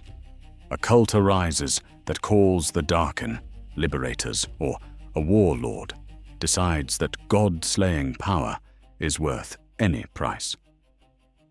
In the forgotten corners of archives and temples, someone reads the wrong fragment of lore and goes looking. The seal that held for a century fails in a single moment of human weakness, and Aatrox breathes again through another's lungs. The problem is not only magical, it is historical, psychological. You cannot ward against ambition. Higher powers have intervened, or at least tried. Targonian aspects, beings who gaze beyond the veil of life and see epochs as we see seasons, once sought to marshal Ascended, like Aatrox, as champions of cosmic balance. Shurima's own sun disk forged him in holy fire to fight the void. Now, those same forces confront a paradox. The weapon they raised against annihilation has become annihilation. Do they attempt to unmake what celestial law has already written? Or do they simply maneuver mortals around him like pieces on a board, accepting that some catastrophes can only be delayed? Here the moral dilemmas sharpen. Imagine a void rift yawning open near Icathia reborn, or the ruination beginning anew. Do you dare draw Aatrox's blade from its vault, reasoning that one apocalypse might be used to avert another? We see echoes of cursed artifacts from our own fantasy legends, the promise of power, the certainty of corruption. The host will be consumed. The world may follow. Yet in that moment, with death already spilling across the horizon, refusal feels indistinguishable from surrender. This is Aatrox's true terror. He is not simply a villain to be slain, but a recurring event in Runeterra's history, an almost geological force. Every answer is provisional. Every seal is temporary. By the end, perhaps you will see that resisting him is less about triumph than about buying time. Time for some as yet unimagined solution, or for the final, merciful end he himself craves. Keep watching, because next we will turn from strategies of resistance to the deeper question: what does it mean when an apocalypse wants to die, but cannot? If Aatrox is an apocalypse that wants to die, then he is also a mirror that does not blink. In the forgotten corners of his story, beneath the crimson armor and god-killing power, we find something uncomfortably familiar. The way we raise up our warriors, and the way we abandon them when their use has passed. To understand Aatrox, one must first remember that he was not born a monster. He was ascended, a Shuriman champion remade by celestial magic to stand between Runeterra and the void. In that age he was a hero, paraded in golden light, shrouded in grim legends of impossible victories. But when the great wars ended, and the empire fractured, the same world that had begged for his strength now feared it. The Ascended were no longer saviors. They were weapons without a war, reminders of death in a time that wanted peace. So the mages did what many societies do in quieter, less magical ways. They sealed him away. They took the living symbol of their survival and locked his essence in a blade, leaving his original body to wither. The parallel is stark. We do not bind veterans into swords, but we do confine them to the margins, to memories, to parades that end at dusk. Aatrox's descent from hero to Darkin monster is an echo of every soldier praised in battle, and then treated as a problem, a threat, or an afterthought when the banners come down. Stripped of his old purpose, he does what many cannot admit they fear. He fails to find another. His entire identity was forged around war against the void. When that story closes, there is no chapter left in which he knows how to live. This is not only the tragedy of an immortal, it is the very human terror of anyone whose life has been built around a single role: the warrior, the caregiver, the prodigy, the chosen one whose choosing has expired. From that void of purpose grows a hatred of existence itself. Aatrox is not merely angry, he is existentially offended by being. His dream of universal annihilation is a grotesque exaggeration of a quieter question many of us feel in the dark. What if all this pain does not add up to anything? What if the deaths, the sacrifices, the scars on the battlefield or in ordinary life are not steps toward meaning, but just wounds? And then there is the sword. His method of survival, this possession of hosts, is more than a fantasy curse. Each new wielder believes they are choosing a weapon. Instead, they inherit his unresolved rage, his ancient trauma, his war against the very fabric of life. Their bodies reshape, their identities erode, until they are no longer themselves, but another iteration of Aatrox's pain walking the world. It is a chilling image of how trauma passes between generations, how the unhealed wounds of one era inhabit the next, reshaping lives that never chose that burden. Beyond the veil of life and death, his story reads like necromancy turned inward. Not merely raising corpses, but reanimating suffering again and again in new flesh. Yet part of his power as a character lies in how, if we strip away the divine scale, what remains are recognizable fractures, the fear of being used and discarded, the struggle to live after the war is over, the suspicion that meaning is a story we tell to survive the dark. By the end, perhaps you will see that we fear Aatrox not only because he can end the world, but because he speaks aloud the doubts we try to bury.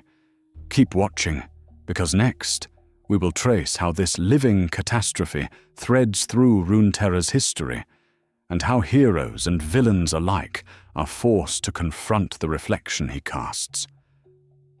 To understand Aatrox, one must first imagine what it would mean to hold him. In the forgotten corners of Runeterra's battlefields, or at the edge of your own tabletop campaign map, we picture you not as a spectator, but as a character. A worn shield on your arm, blood in your mouth, a city behind. You, shrouded in grim legends of Darkin and old wars. Ahead, an army. Behind, the people you swore to protect. And there, half buried in shattered stone, a blade that does not rust, does not dull, and seems to drink the light around it.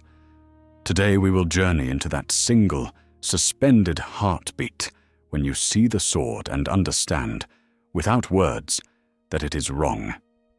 This is not ordinary steel. This is a prison for a god-slaying hero, twisted into something else. A relic of Shurima's Ascended, a weapon that has outlived empires and watched necromancy, magic, and empires rise and fall. Yet in that same instant you also understand something more terrible. With it, you might win. The walls are failing. Void spawn pour through the gates, or Noxian legions march in perfect, merciless ranks. A plague that feels like death itself rolls across the fields. You have tried every spell, every stratagem, every plea to the higher forces of your world. Nothing is enough. The sword waits. It offers no speech, but its presence is a promise. Power, strength to carve through monsters, to hurl back invaders, to be the hero one more time. You reach out, fingers close on the hilt. For a moment, triumph. The first swing is effortless, almost exultant. Enemies that once felt like bosses in a campaign crumble like paper before your blows. People cheer your name. Songs begin, half in fear, half in awe. The city is saved. Life, for a while, continues. But beyond the veil of life, something else is moving. You begin to dream of deserts and burning suns that are not your own. Your reflection lengthens, armor and flesh stretching toward a form you do not recognize. Your voice grows deeper, harsher. Your laughter sounds like someone else's. You crave battle in a way that feels less like courage and more like hunger. Friends notice. Priests whisper. Mages speak of Darkin, of legends from the dawn of Shurima, when Ascended fell and were sealed in weapons because death would not hold them. Soon it is not clear who is wielding whom. The blade guides your hand. It chooses your enemies.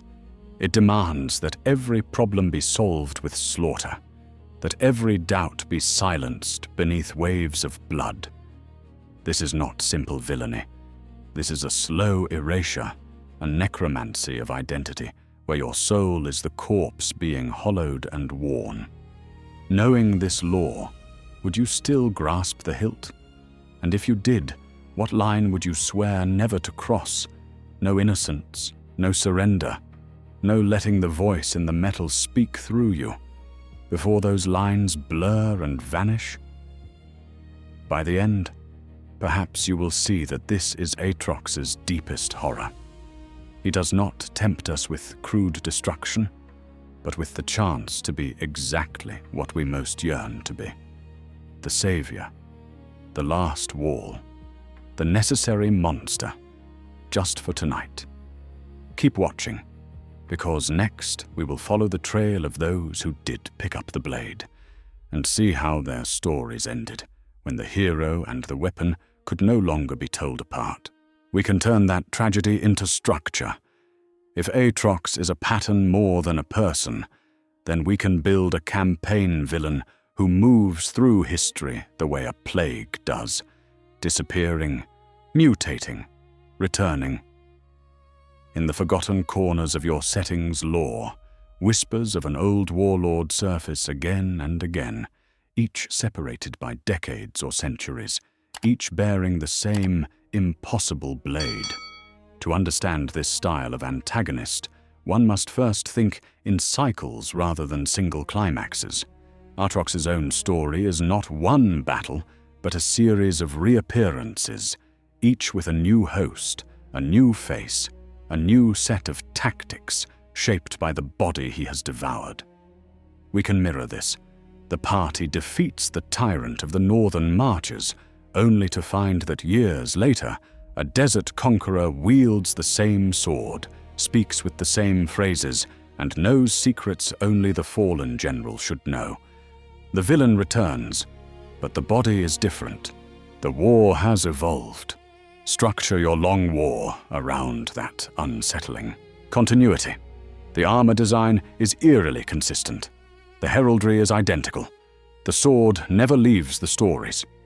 Yet every time the origin shifts. One incarnation was a peasant revolutionary, another a disgraced paladin, another a foreign prince shrouded in grim legends of exile. The world's historians argue the dates do not line up, the bloodlines contradict themselves, but the casualties and the rhetoric of righteous annihilation feel disturbingly familiar. Here, clues become your true necromancy, the slow magic of revelation beyond the veil of life. Ancient murals show the same blade raised over cities that no longer exist. Conflicting legends describe different heroes holding it, all claiming to have been chosen in the hour of the world's need. A survivor from the first arc, now old and half forgotten, hears the new warlord speak and freezes because they recognize the voice. Not the accent, the voice. What if the party realizes this not in a library, but on the battlefield, mid-parley, when the villain absent-mindedly uses a private nickname for a hero they slew decades before? By the time the truth emerges that the warlord is not the constant, the weapon is, the emotional impact should feel like the floor dropping away. Every victory was only disarming a hand, never shattering the will that guided it. Death, which your heroes trusted as the final accounting, is exposed as a temporary reprieve, and suddenly all their sacrifices reframe as delays rather than endings. By the end, perhaps you will see that this is where Aatrox's structure is most powerful. It makes the players grieve their own past triumphs. Use that grief to explore futility and cost. To end this threat, they must contemplate destroying an artifact that might be older than their nations, bound into the world's history itself. The choice is no longer, can we kill the villain? But, what are we willing to surrender so that this war never returns? Along the way, we will confront what it means when the only way to win is to give up the very power that once saved you, setting the stage for the final question.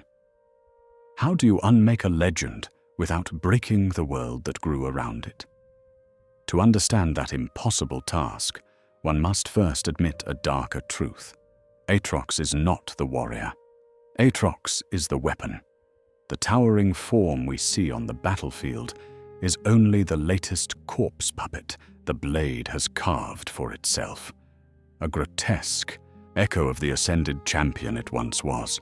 In the forgotten corners of Runeterra's lore, the sword is the constant presence, the fixed point around which lives, empires and wars revolve. Hosts change, names are lost, but the steel endures, shrouded in grim legends, drinking memories as readily as blood.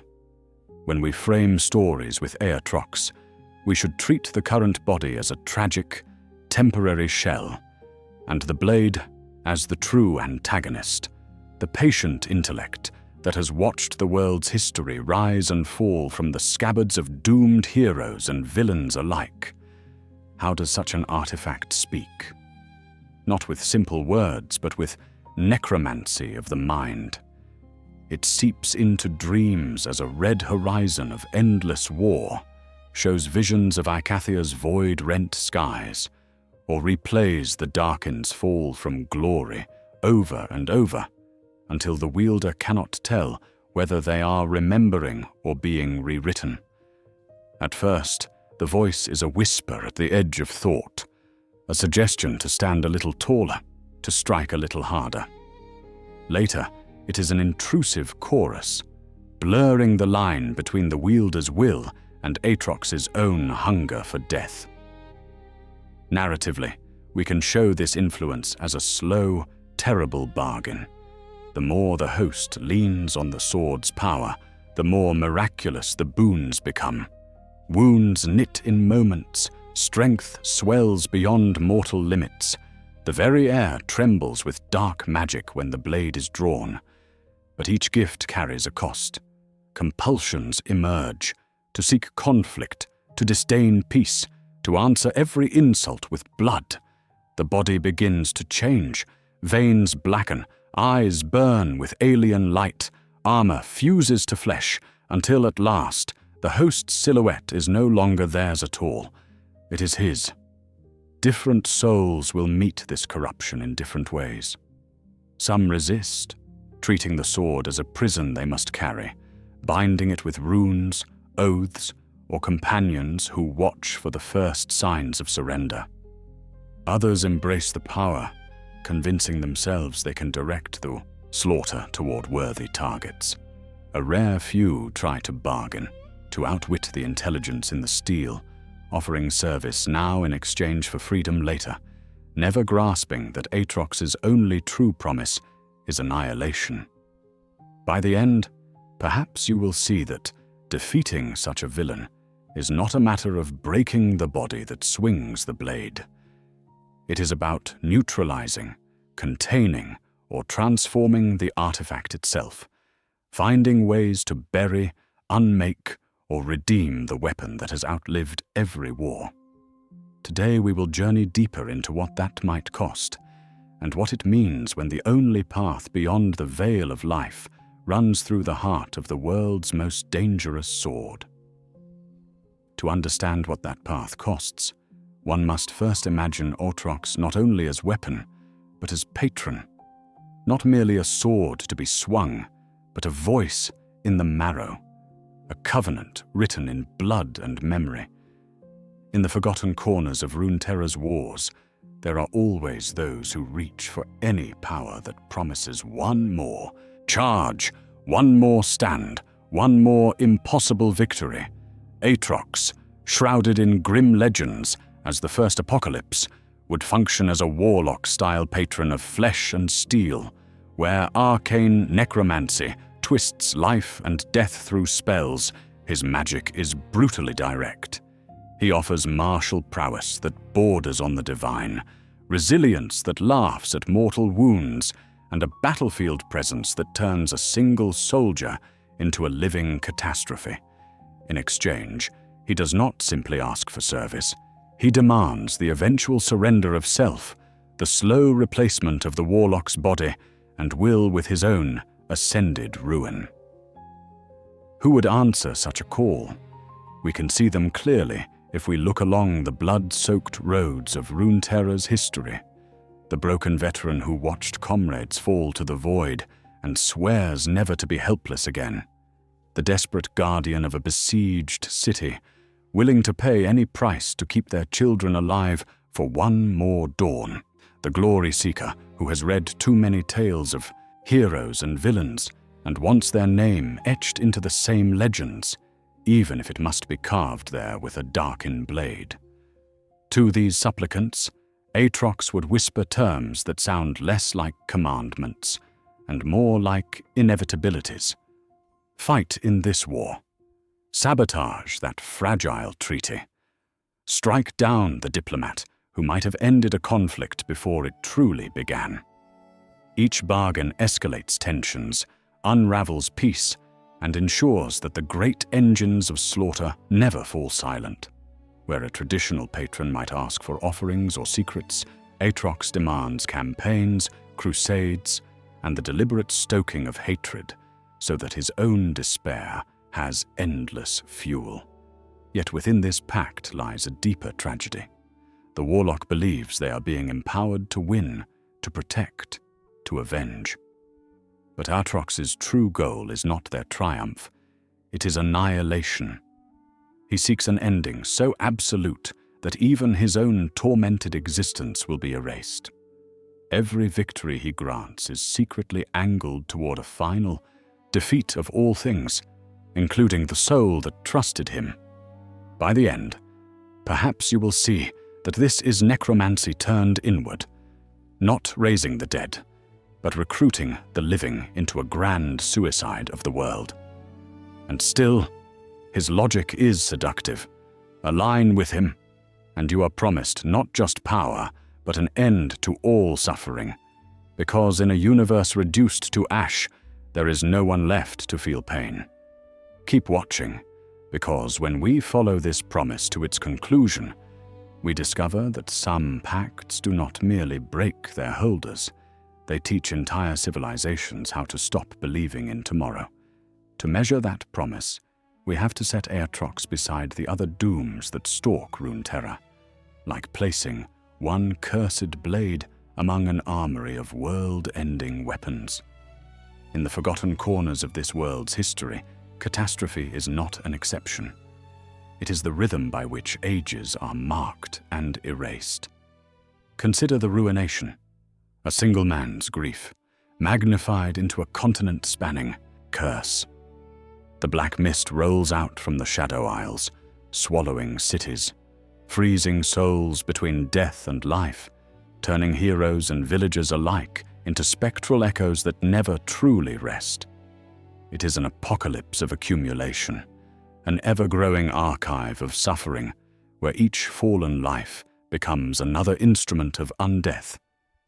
Then we look to the void, those wounds in reality torn open at Icathia and beyond, where mindless hungers and chittering horrors spill through, devouring flesh, memory, and meaning, until only silence remains.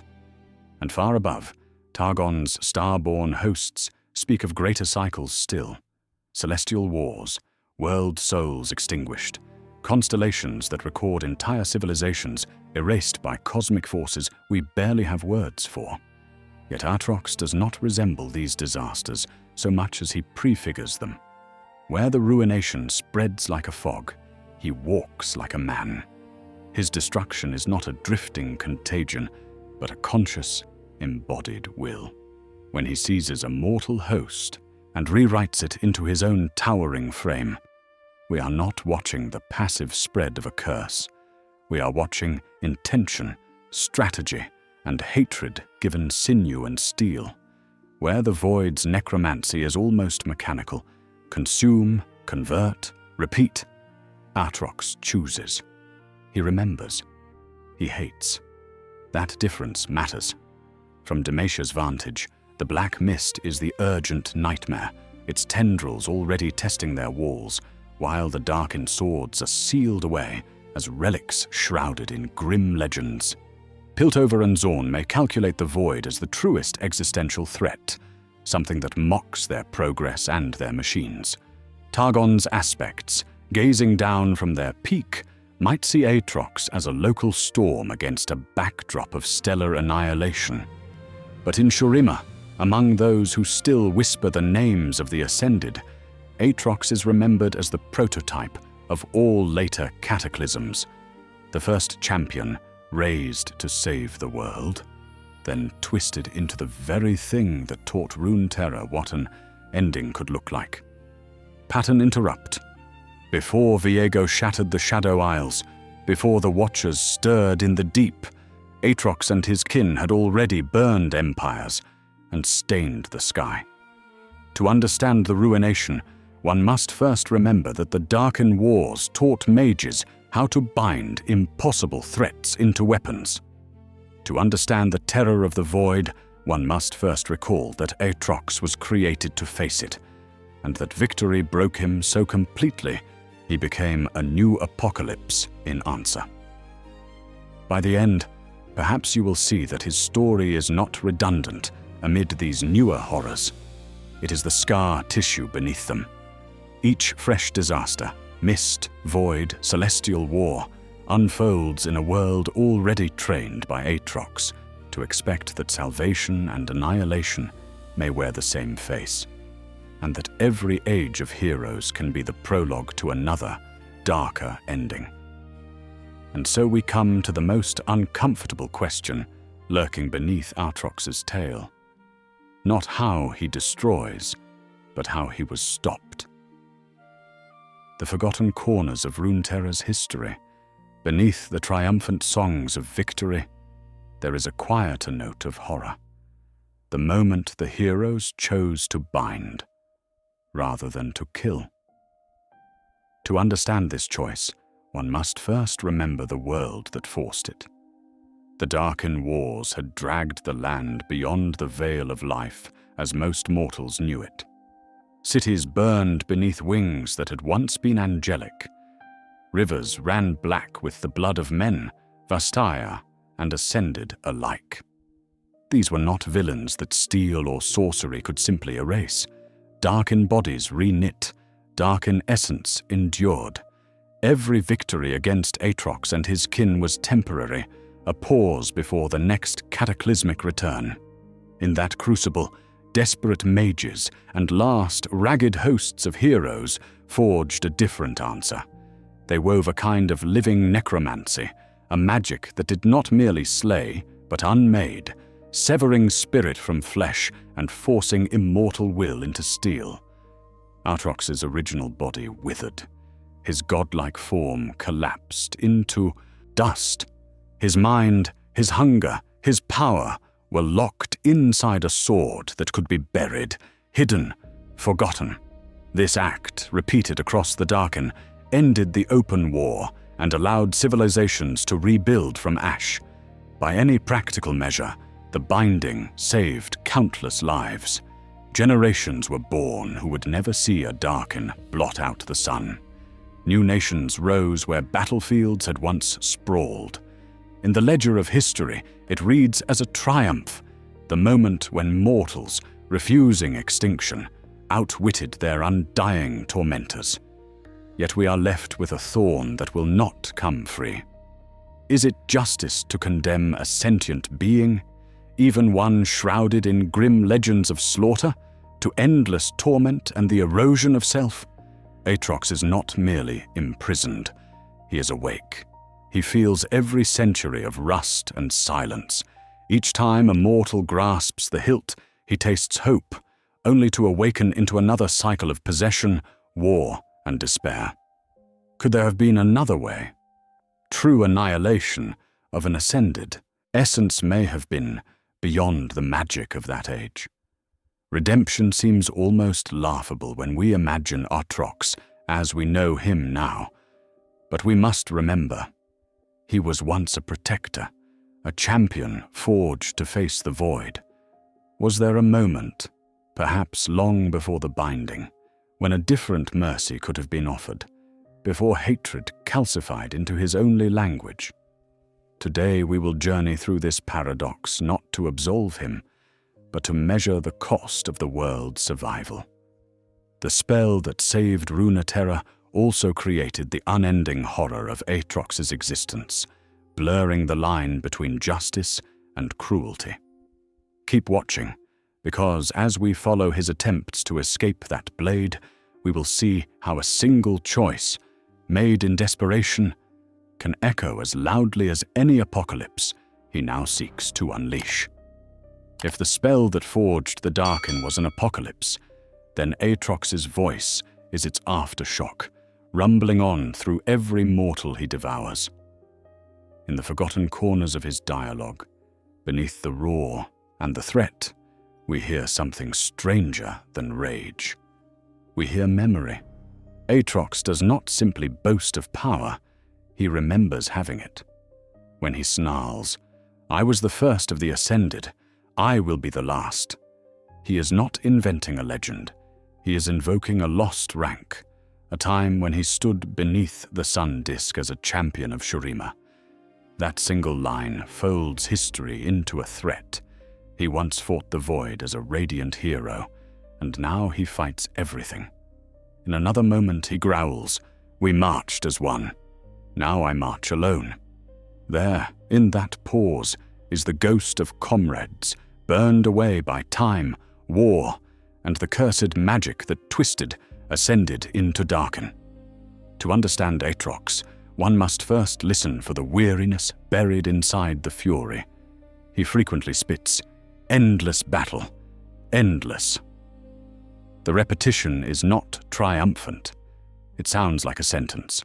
When he mutters, "I am so tired," the word lands heavier than any threat of death. This is the exhaustion of a being who has outlived empires, hosts, and even his own body, trapped in a prison of steel. His hatred is not just a dark delight in slaughter. It is the only motion left to a soul that can no longer imagine rest. Beyond the veil of life that mortals cross only once, Aatrox has been dragged back through metaphoric death again and again, each new host another unwanted resurrection. Yet within that torment there is a sharp, cutting self-awareness. Aatrox wields irony like a second blade. When a frail yordle faces him and he rumbles, "This will be inspirational," the humor is black as pitch. He knows the mismatch. He knows the horror.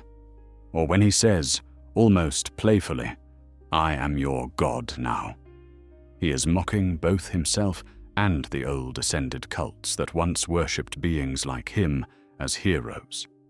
These are not the lines of a mindless beast. They are the commentary of someone who understands exactly what he has become and cannot look away. This is where our perception begins to fracture. Aatrox is terrifying, yes, but he is also pitiable. When he hisses, "Kill me! If it would end this," the plea is immediately drowned in more threats, yet it lingers. We are hearing a creature articulate his own damnation, describing his existence as a curse that only total annihilation can break. Shrouded in grim legends of god-slayers and living weapons, his every shout carries the weight of necromancy without a necromancer, a soul bound, a body stolen, a mockery of life animated by rage alone. By the end, perhaps you will see that these lines are not flavor. They are fragments of a fallen mythology still trying to speak. And if his voice can reveal such fractures, what happens when we look not just at what he says, but at how the world dares to answer him? If Aatrox's voice is a fallen mythology still trying to speak, then the next question is unsettling. Who wrote the first verses of that myth? To understand Aatrox, one must first look up, past Shurima's dunes, to the blinding geometry of the sun disk. That impossible engine of magic, raised by priests and guided by celestial law, did not merely bless warriors, it forged them. Aatrox was not born through mortal craft. He was drawn out of a man by divine machinery, sculpted into an ascended champion by forces that claimed to stand above death and fear and failure. In the forgotten corners of Shurima's history, that is the quiet heresy. Aatrox is not only a monster, he is a product. The sun disk, the ritual invocations, perhaps even the distant aspects who watched from beyond the veil of life, all share in the authorship of what he became. When the void rose and Shurima answered with God-slaying heroes, it was divinity itself that loaded the weapon. But when those weapons broke, where were the gods then? When the Ascended, scorched by centuries of war, slid from saviors into Darkin, did any higher power intervene? We see no radiant hand staying the slaughter of Icathia's survivors, no celestial decree when Aatrox and his kin turned on empires. Instead, we see mortals, terrified and desperate, turning to a different kind of magic, binding these fallen suns into steel, imprisoning Aatrox's essence in a sword, and leaving his once glorious body to wither like a discarded relic. There is a pattern interrupt here in Runeterra's theology. We are told of aspects of the sun, moon, and war, of Targonian hosts who stride the sky, of cosmic entities who shepherd stars. Yet when the Darkin wars erupt, the response is not divine correction, but arcane damage control. Mortal mages seal, shatter, and bury. Priests write prohibitions. Legends grow, shrouded in grim legends of cursed blades that drink souls. The heavens, if they watched, did so in silence. It is not difficult to imagine that silence taking on emotions. Does an aspect of war look upon Aatrox with pity, seeing in him the terminal stage of its own doctrine? Do the star-born fear him, not for his raw power, but because he is a living indictment of what happens when you pour too much divinity into fragile, finite minds? Aatrox is a walking sermon against unchecked ascension, a cautionary tale that needs no altar. Today we will journey one step further and imagine the confrontation he dreams of. A Darkin, a weapon that learned to hate its wielder, finally turning his rage against the hands that forged him. Not merely cleaving armies, but reaching for the sky itself, seeking to drag gods down into the same annihilating death he offers the world. In that vision, necromancy and divinity blur, life, death, and cosmic power collapse into one last act of refusal. By the end, perhaps you will see that in Runeterra, divinity is not a guarantee of wisdom or mercy.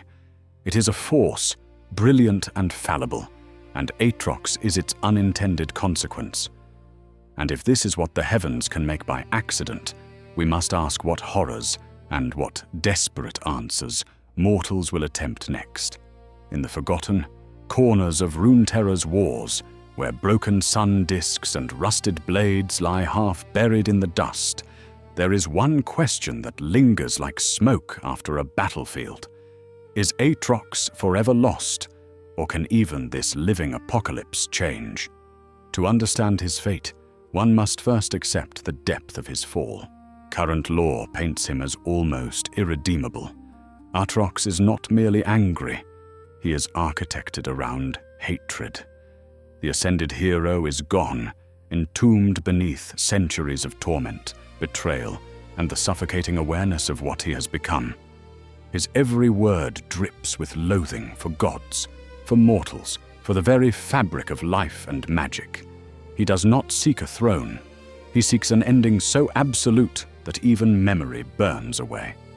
Yet stories shrouded in grim legends often turn on a single, unbearable truth. Imagine Aatrox confronted with undeniable proof of the warrior he once was. Preserved Shurima records naming him among the greatest defenders of the Empire, murals of the ascended host standing against the void, or an ancient vision granted by Targon that cuts through his rage like a blade. Not flattery. Evidence.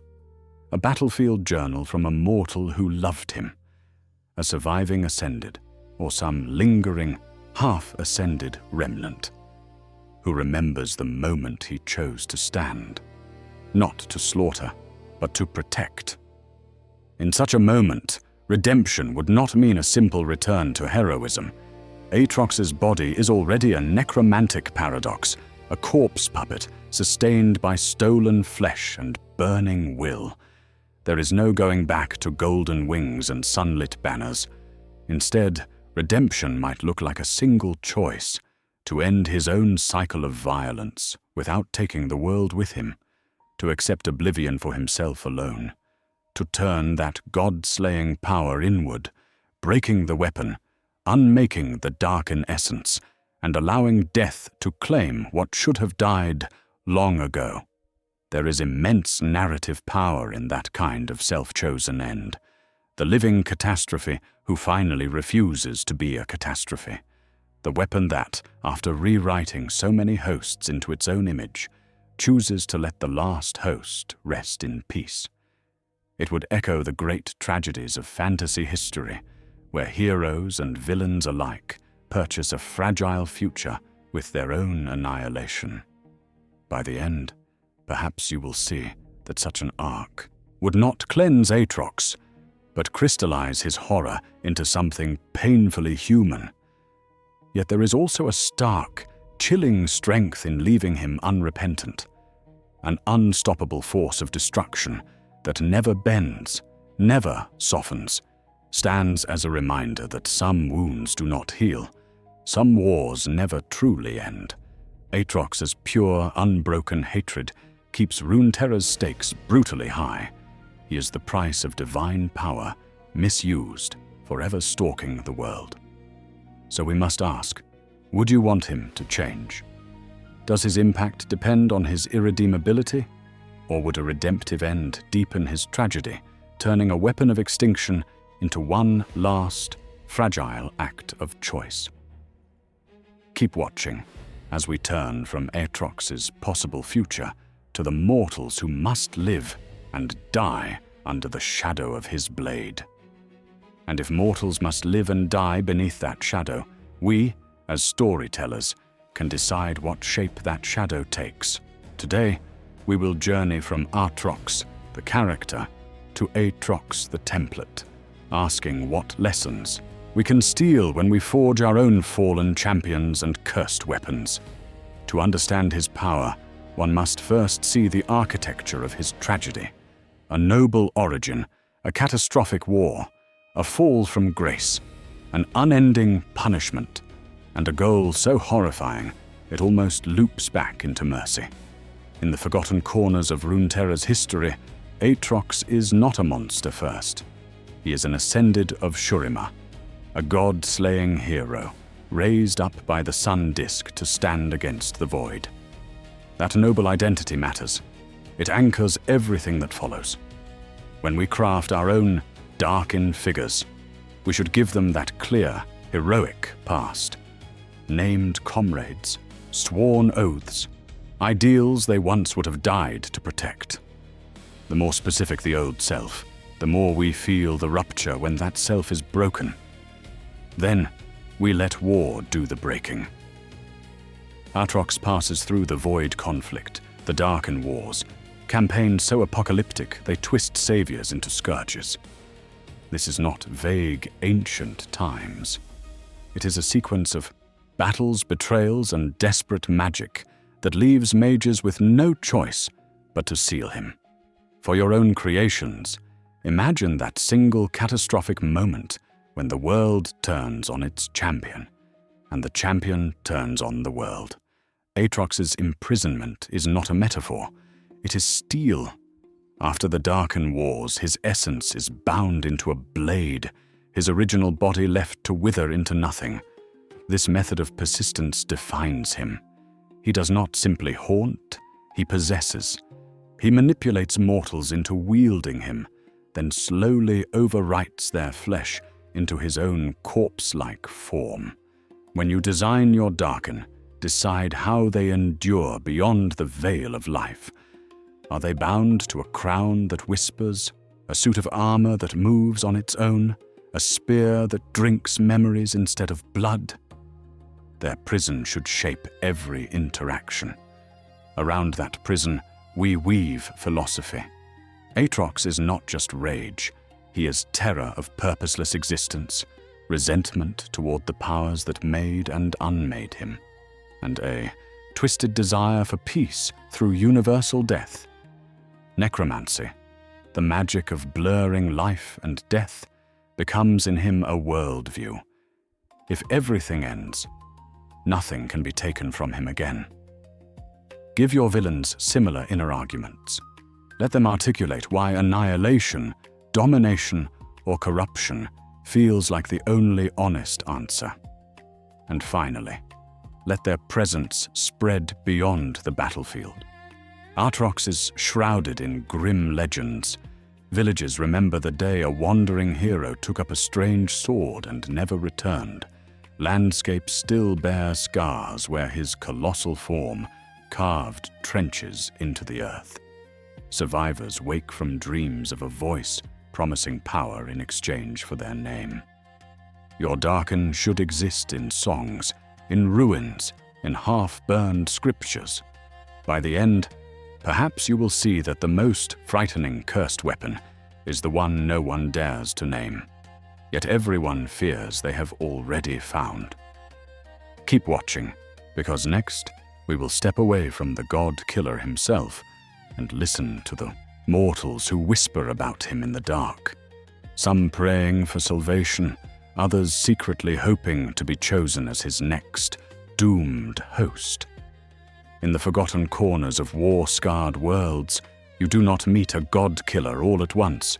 You feel him first, in a color, in a sound, in a dream that will not fade. At the table, we can make Aatrox's presence work the same way.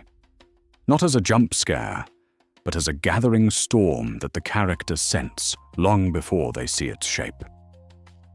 To understand this kind of villain, one must first think in motifs rather than stat blocks. Choose a single image or sound that belongs to the blade alone, and let it haunt the story. A low, iron hum whenever steel is drawn. Recurring dreams of a red sky and a sun like a bleeding wound. Distant war drums that only one hero hears in the quiet moments before sleep. Mention them briefly, repeatedly, almost casually. Then, when the weapon finally appears, those details fuse, and the players realize they have been walking toward this moment for a very long time. Pacing 2 should echo the Darkin Wars. Brief, catastrophic clashes followed by long, echoing silences. Early on, let the Aatrox-like figure erupt into the narrative for only a few rounds or a single chapter. One village razed, one champion broken, one spell of impossible necromancy that twists living flesh toward death. Then he is gone, leaving only ruins, survivors, and questions. Sessions become investigations, pilgrimages through scorched battlefields and half-burned scriptures, where the heroes reconstruct the shape of a war they arrived too late to prevent. When the weapon speaks, resist the temptation to make it shriek with cartoonish evil. Instead, give it the patience of centuries and the confidence of something that has killed gods and will do so again. Its voice is measured, almost gentle, but every word is shrouded in grim legends and old bitterness. It does not threaten, it remembers. It speaks of empires as if they were afternoons. It describes death as release, not punishment. That calm, weary tone tells your players this is not a new horror. It is a returning one. Pattern interrupt that calm with the host. in scenes that focus on the wielder, show the slow annexation of their body and will. A proud soldier who once stood straight begins to move as if dragged forward by invisible chains, shoulders drawn toward the sword. Their speech grows more archaic, echoing phrases from forgotten ages of your setting's lore. A merciful character finds themselves answering cruelty with cold, efficient violence, then cannot explain why their hands are still shaking. Today we will journey through that transformation in glimpses, a reflection in a shield that shows a different face, a laugh that is not the host's, a moment in battle when their silhouette briefly matches the colossal figure from those red sky dreams. Each sign is small, but together they tell the table that this body is becoming a battlefield, that beyond the veil of life, something older is pushing through. By the end, perhaps you will see that the true goal is not merely to frighten. It is to make everyone at the table feel the weight of history and inevitability, as if the heroes have stepped into a tragedy whose first act was written ages ago. In the next section, we will finally place this God-slayer on the battlefield with your players and examine how their choices might delay, hasten, or even embrace the ending he craves. So let us follow that tragedy to its bleakest conclusion. If the heroes fail, if every desperate gambit collapses, what does a world look like where Aatrox cannot be stopped? In the forgotten corners of Runeterra's future, we can almost hear the answer. Steel on bone, suns going out, and the slow unraveling of meaning itself. At first, it would look like history repeating. Wars flare across Shurima and Demacia, Noxus and Ionia, each side reaching for any weapon that might tip the balance. Someone, somewhere, draws the Darkin blade. Aatrox rises in stolen flesh, and the old pattern resumes. Armies broken, champions slain, cities reduced to monuments of ash. But this time there is no ceiling, no clever ritual, no new sun disk to bind him. Each victory feeds him. Each defeat of mortal forces convinces the surviving powers that they must answer him with greater magic, greater necromancy, greater monstrosity. Soon, even other apocalypses awaken. The void stirs in Icathia. The Shadow Isles bleed their deathly mists. Dragons descend from storm-torn skies. Yet one by one, these grand cataclysms are not rivals, but stepping stones. We can imagine Aatrox carving through a watcher's frozen heart, turning that unfathomable power into a fresh engine of annihilation. We can see him wading through ruination's ghosts, their sorrowful wails swallowed by his laughter, as their lingering souls are scattered beyond the veil of life. The final battles would no longer be battles in any conventional sense. Celestial dragons fall, their constellations blinking out as their blood becomes fuel for his unending march. Ascended survivors, Targonian aspects, even half-remembered gods, shrouded in grim legends, descend to stand against him, and each is broken, twisted, made into a brief flare of power, consumed by the sword that imprisons him. The sky itself becomes a wound. Magic howls, reality thins. From Aatrox's perspective, this is not conquest. It is surgery. To understand his victory, one must first understand his goal. Not dominion, but erasure. We follow him to the very last moments, when there are no more armies, no more heroes, no more villains. The last star gutters. The last voice that could speak his name falls silent. There is no battlefield, because there is no world. Only a final, empty instant in which his tortured consciousness, at last, has nothing left to perceive. Then nothing. Not sleep, not peace. Simply the absence of being he has, chased since the Darkin Wars ended. If this were to happen, the entire history of Runeterra would be retroactively reframed. Every glorious stand at the void rifts, every Dematian oath, every Ionian song of balance would be revealed as prelude to annihilation, all that beauty and suffering collapsing into a single, extinguished point. The lore we cherish becomes an epitaph, and this is why his story feels so heavy. Aatrox is not merely a tyrant or a regional calamity. He is a threat to the very possibility that anything in this setting can matter. Today we will journey, in the next section, into how we place that weight in front of players, and how their choices might be the last, fragile thread keeping that final darkness at bay. If Aatrox is the weight that makes everything matter, then imagining a world without him feels almost blasphemous. Yet beyond the veil of life, in the realm of possibilities and unwritten futures, we can trace the outline of his true death and ask what Runeterra becomes when that shadow finally lifts. To understand such an ending, one must first grasp how impossible it is. Aatrox is not merely a warrior. He is a spell-given steel, a catastrophe bound into a blade.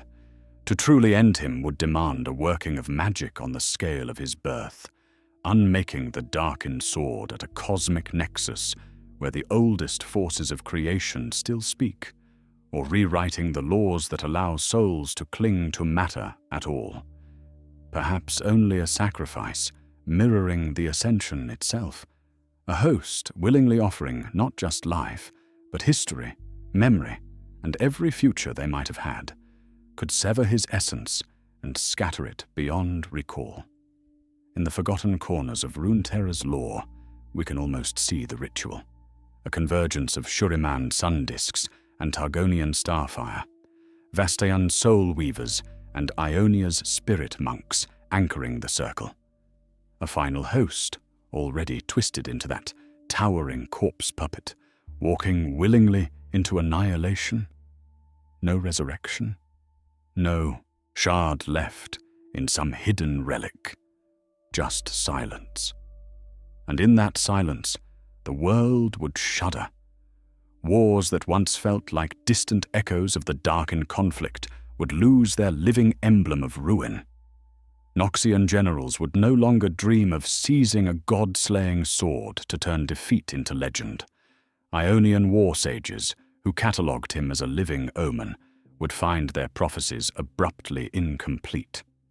There would still be death, still cruelty and conquest, but no single, walking argument that all things end in red. Cultures would answer this absence in very different ways. In Shurima, where ascended heroes became villains shrouded in grim legends, some would celebrate it as the final closing of an ancient wound, a sign that even their worst sins can be laid to rest.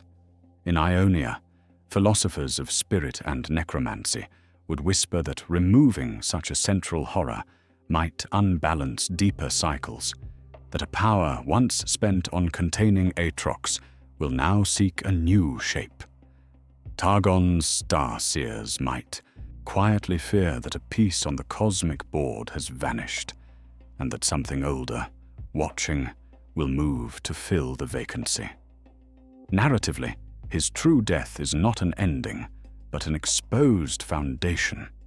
Without Aatrox, we gain stories of rebuilding, Shuriman cities daring to raise monuments to the fallen ascended without flinching, Noxian veterans wrestling with the memory of a war where the embodiment of destruction simply stopped. We gain tales of heroes who defined themselves against him, now forced to ask who they are when their great enemy is gone, and whether the trauma he carved into the world can ever be healed rather than merely endured. Yet we must ask, would such an ending feel honest? Or would Runeterra lose something essential in the process? By the end, perhaps you will see that Aatrox's continued existence is part of what gives this setting its haunted texture. its sense that the past is never truly buried. Keep watching, because if we dare to imagine his final silence, we also have to decide who, if anyone, deserves the power to write that last line. If we sit with that question of endings for a moment, Aatrox begins to look less like a single villain and more like a pattern, a shape that keeps returning. In the forgotten corners of Runeterra's history, we see wars that never truly conclude, only pause, only change banners and names, while the same ancient wounds continue to bleed. Aatrox's inability to die and stay dead is not just a quirk of dark magic. It is a mirror. He is sealed after the Darkin wars, his original ascended body withering, his essence bound into a blade shrouded in grim legends. Yet each time the sword is unearthed, each time a desperate mortal reaches for that promised power, the war that was meant to be over walks the world again. The faces are new, the speeches are new, the forces driving the slaughter are painfully familiar. To understand Aatrox, one must first recognize how he moves between lives. The cursed weapon does not merely command, it inhabits. Slowly, horribly, the wielder's flesh is overwritten, their will eroded, until Aatrox strides forth in a body that was once someone else's hope. This possession is a potent metaphor for how ideologies of conquest, of glorious death and righteous annihilation, find new hosts among leaders and movements. The person thinks they are using the blade. In truth, the old war is using them. Today we will journey through that metaphorical reading, because Aatrox's origin as a noble ascended champion is essential here. He was raised up by the sun disk to defend Shurima against the void, to protect life from an inhuman catastrophe. But necromancy of purpose can be as terrible as any spell. Over centuries, that original mission decays, is reinterpreted, is weaponized. What began as sacrifice for the world becomes justification to burn the world, a pattern we recognize all too clearly from our own history, where crusades, revolutions, and empires invoke protection while dealing death. Then comes the pattern interrupt. Aatrox's final desire is not victory, it is erasure. His dream of ending all things, even himself, is the most extreme form of war fatigue imaginable. This is the soldier who has fought so long that peace no longer seems real. The general who can only imagine an end to violence if there is no one left to raise a sword. In his apocalyptic vision, there will be no more hosts, no more heroes, no more villains, only silence. And yet, beyond the veil of life and metal and wings, that is why he resonates. Aatrox embodies our fear that some conflicts never end, that the past will always find a way to possess the present. By the end, perhaps you will see that beneath his colossal frame lies something deeply human, the terror of cycles we cannot break, and the terrible temptation to end the story by burning the book. In the next section, we will ask what it would actually mean to try.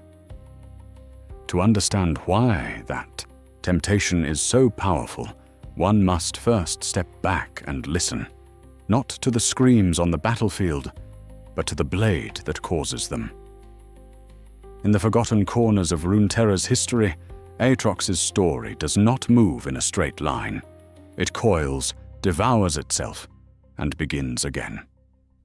We began with a champion, Aatrox the Ascended, a chosen hero of Shurima, raised beneath the sun disk to wield holy magic against the void.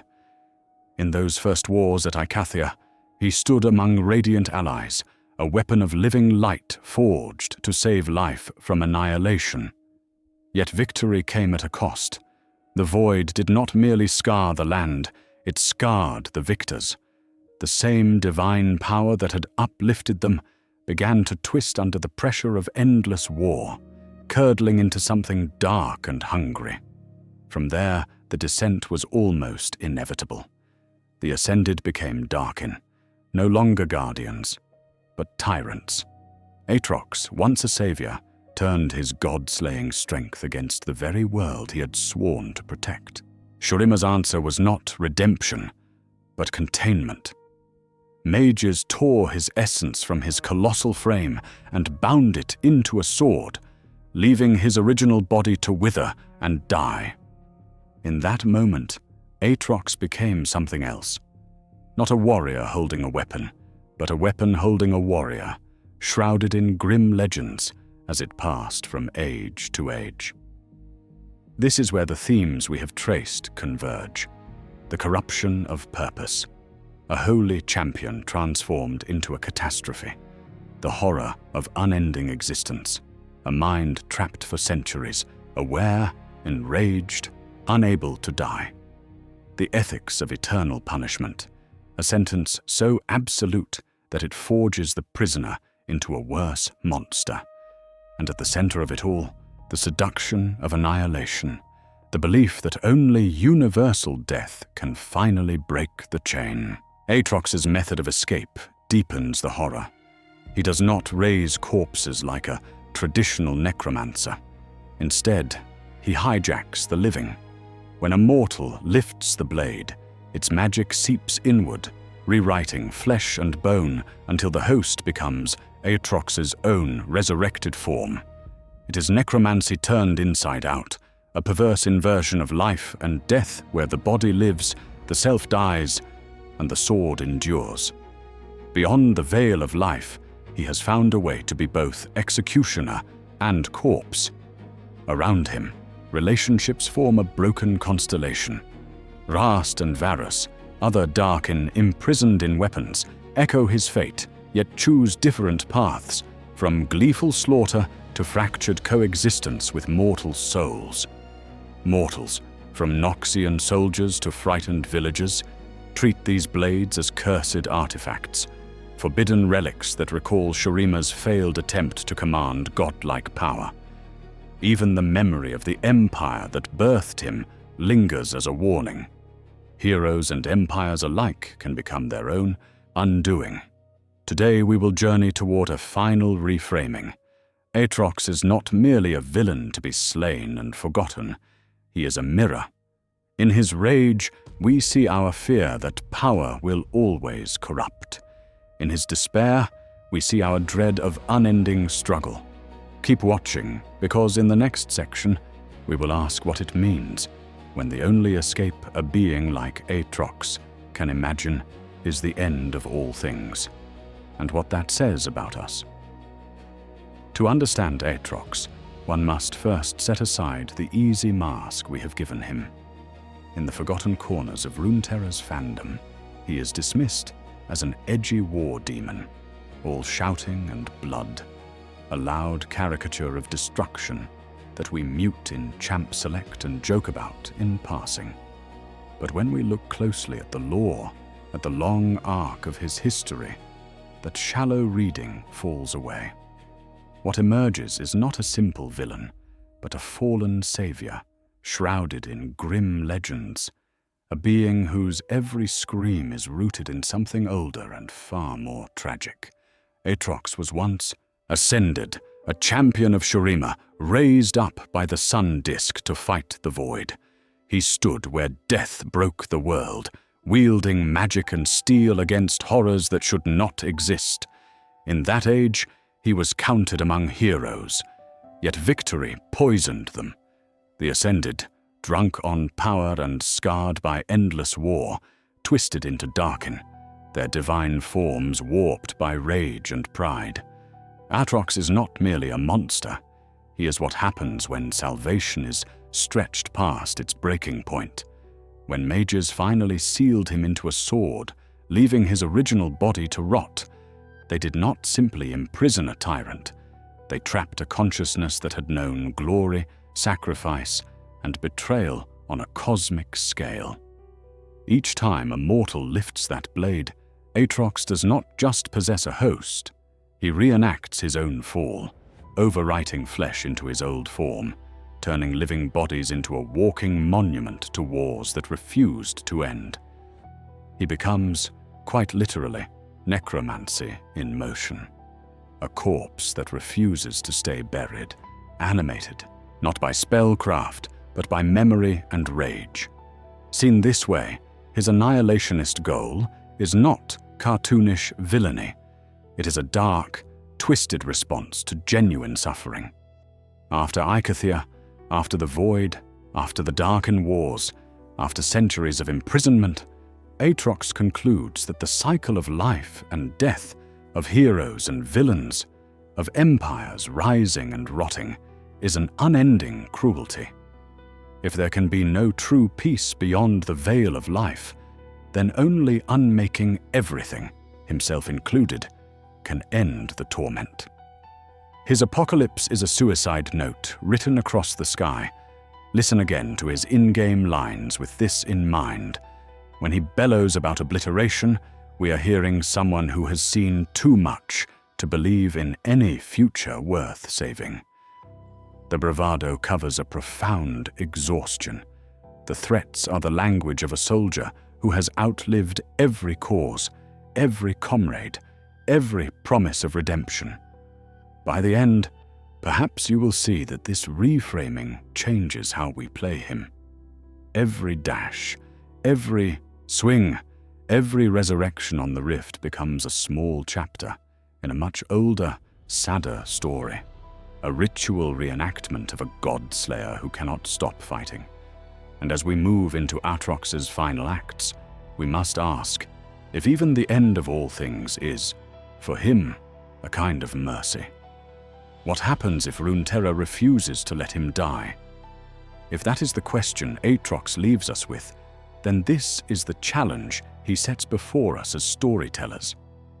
Not simply to watch him rage against existence, but to let his tragedy seep into the bones of the worlds we build, the games we play, the legends we dare to write. In the forgotten corners of our settings, where we place our villains, Aatrox invites us to do more than sketch a monster. He shows us how to carve a history. A villain is not merely a collection of cruel acts, but a wounded philosophy given teeth. Aatrox's evil is not arbitrary. It is the warped logic of an ascended hero who saw empires burn, who was sealed in steel, who learned that the only way to end his suffering was to end all things. When we design our own tyrants, lich kings or warlords, we can ask, what sequence of betrayals, wars and imprisonments would make their darkness feel tragically inevitable? Artifacts, too, change under his shadow. The Darkin blade is not just a weapon with high damage, it is a prison, a memory, a wound given form. To understand cursed magic items, one must first see that they are stories that refuse to die. A phylactery in necromancy, a haunted crown, a living sword like Aatrox. Each can be a character, a captive will that reshapes whoever dares to wield it. Imagine a relic in your world that slowly overwrites its bearer, not with mindless corruption, but with a buried personality clawing back toward the light or the dark. Along the way, we will confront another lesson, the long echo of divine and magical intervention. Shurima's ascension, like a grand ritual beyond the veil of life, forged heroes to save the world from the void. Yet in time, those same radiant champions became Darkin, shrouded in grim legends, hunted like demons. When we place gods, sun discs, or world-altering spells in our campaigns, we are also planting future catastrophes. The savior of one age can be the horror of the next, and that slow inversion of roles can be the spine of an entire campaign history. There is also the soldier's question.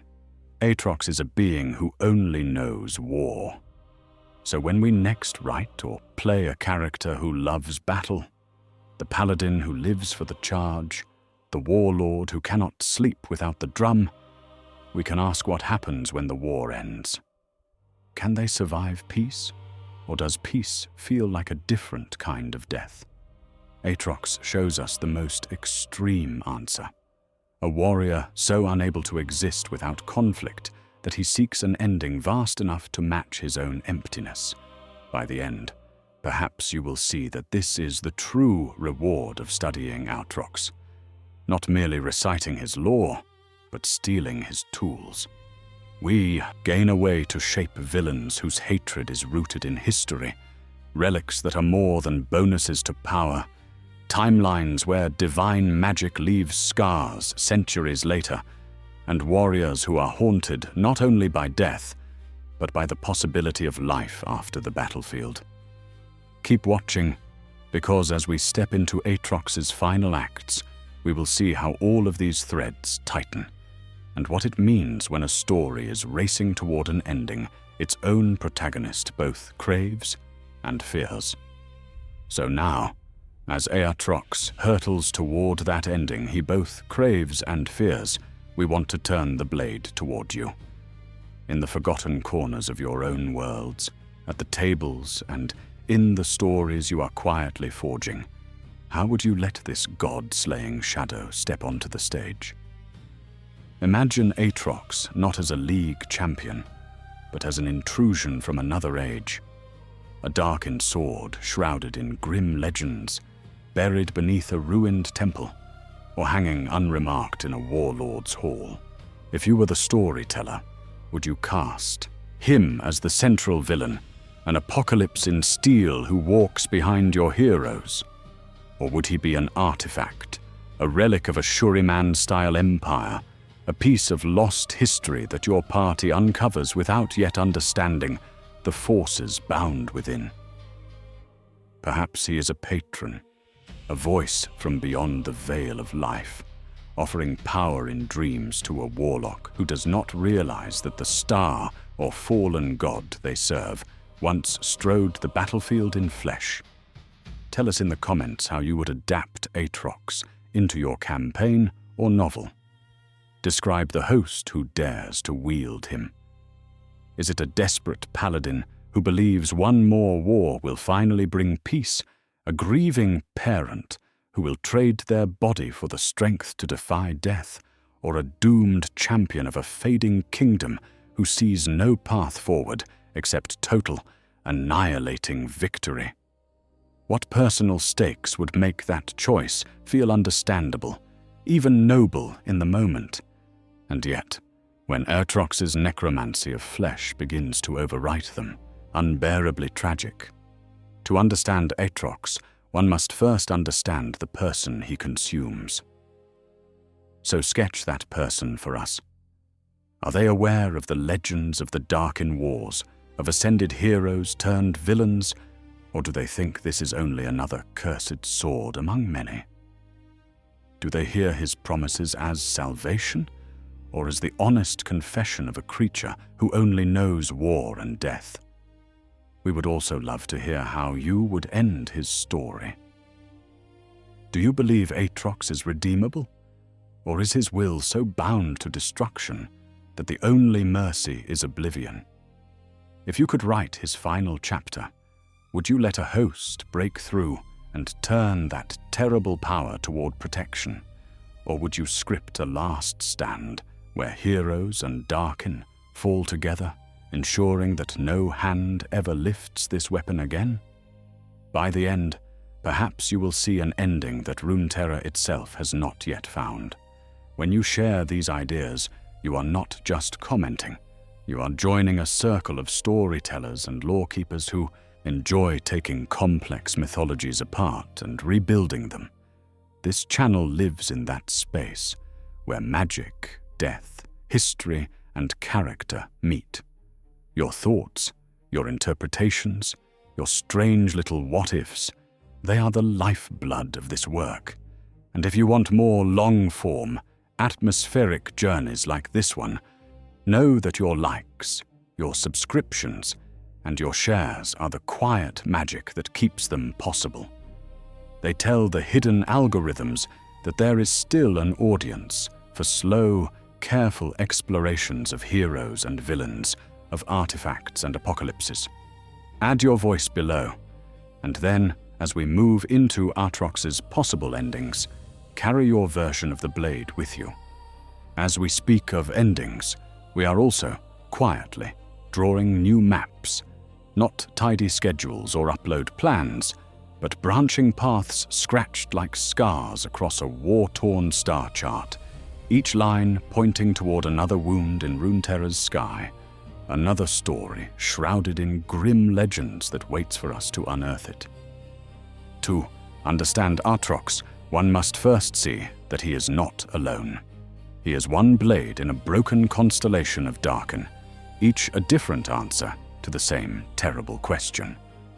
What happens when ascended heroes refuse to accept the end of their own glory? Rast, the parasitic scythe, offers one path, a hunger that does not simply kill, but burrows, whispering promises as it drinks. Where Aatrox overwrites the body in a storm of stolen flesh, Rahast seeps into the soul, a slow necromancy of identity, turning its wielder into a willing accomplice. A future journey might follow that infection step by step, until we can no longer tell where man ends and weapon begins. Varus pulls us in another direction. 3 souls bound to one Darkin bow, the ancient warlord, and the 2 Ionian lovers whose sacrifice gave him form again. In the forgotten corners of Ionia's war-torn forests, we could trace how love, vengeance, and alien will braid together inside a single body, a living debate about duty and desire. By the end, perhaps you will see that Varus is not merely an archer, but a walking argument about what a person even is when power, trauma, and sacrifice collide. Beyond individual weapons, the Darkin Wars themselves call to us, like distant drums. We could step back to the sun disk and the making of the Ascended, when Shurima first reached up to rewrite the rules of life and death with celestial magic. From that blinding noon, we would watch the long sunset. The Void War, Ekathia's fall, and the slow corruption that turned golden guardians into living apocalypses. Keep watching, and we will lay out that full history as a campaign of rising hubris, where the final villains are the very saviors the world once trusted most. Yet the Darkin are only one arm of the spiral. On another path waits the ruined king, whose grief-drowned necromancy stains the Shadow Isles. On another, the Void's nameless mouths, devouring meaning itself. On yet another, the distant Targonian. Aspects, beings of starfire who stand at the opposite pole from the Darkin, enforcing a cold, cosmic order. Together, they form a wider mosaic of apocalyptic forces, gods, weapons, and ghosts, arguing over who gets to end the world. This is how we would like to move forward. Not as lecturers reading from a list, but as companions unfolding a star map with you, choosing which front of the coming doom we scout next. Tell us in the comments, which Darkin or which looming catastrophe calls to you most? Rahast's whispering hunger, Varus's threefold soul, the sun disk's first, blinding sin, or the ruined king's drowned kingdom. When you choose, you are not just requesting a topic, you are steering the expedition. Because somewhere, beyond the veil of life and far past Aatrox's scar across the sky, another blade is stirring, another king is waking, another rift is opening.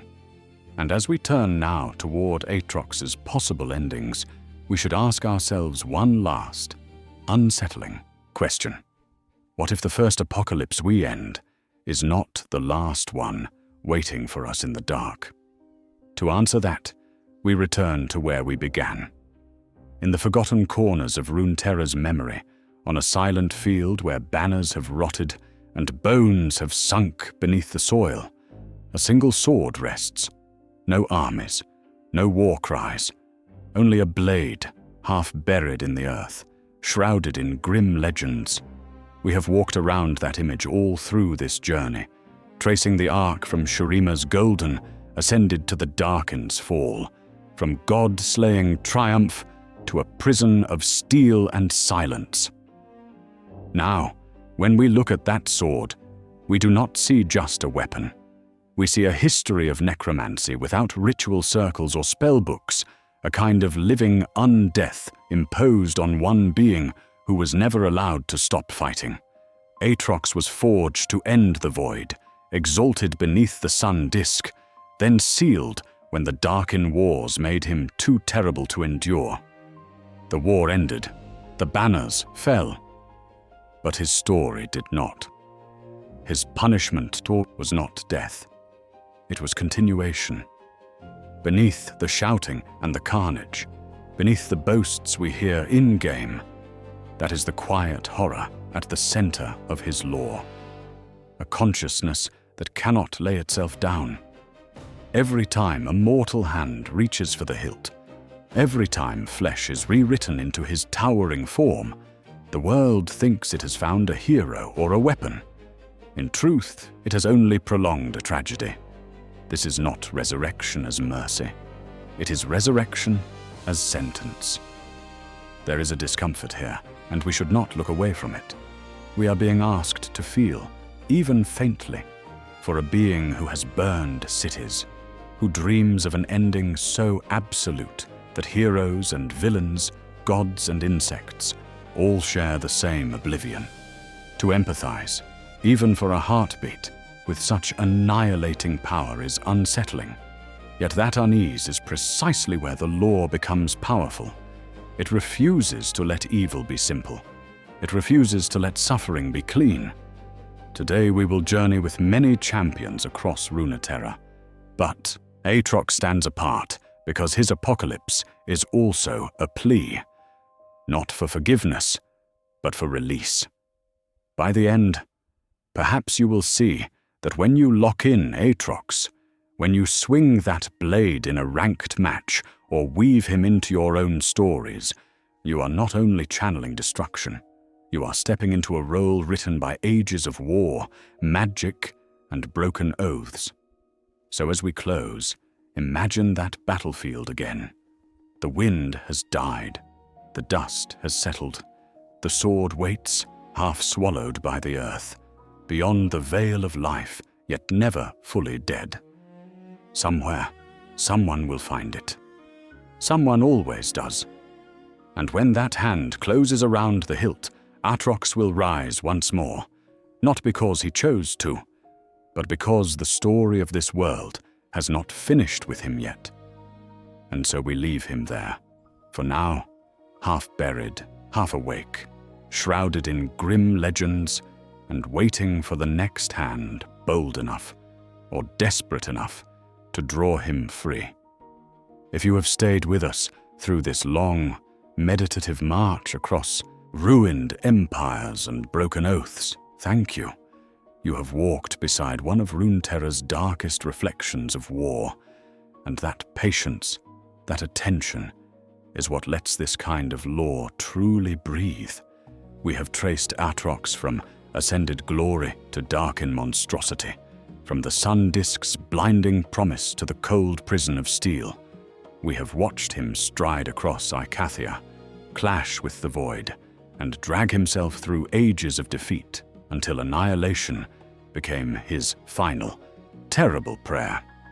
By the end, perhaps you will see that he is not only a champion on a roster, but a question about power, about what happens when heroes and villains become indistinguishable beneath the weight of endless war. If you want more journeys like this, more deep, documentary-style descents into the legends beneath the game, let us know. Like this video, so the signal does not vanish beneath the noise. Subscribe if you wish to keep watching as we wander through other haunted corners of Runeterra's history. And tell us in the comments which stories you want to stand inside next. Another Darkin, a ruined kingdom, a forgotten god.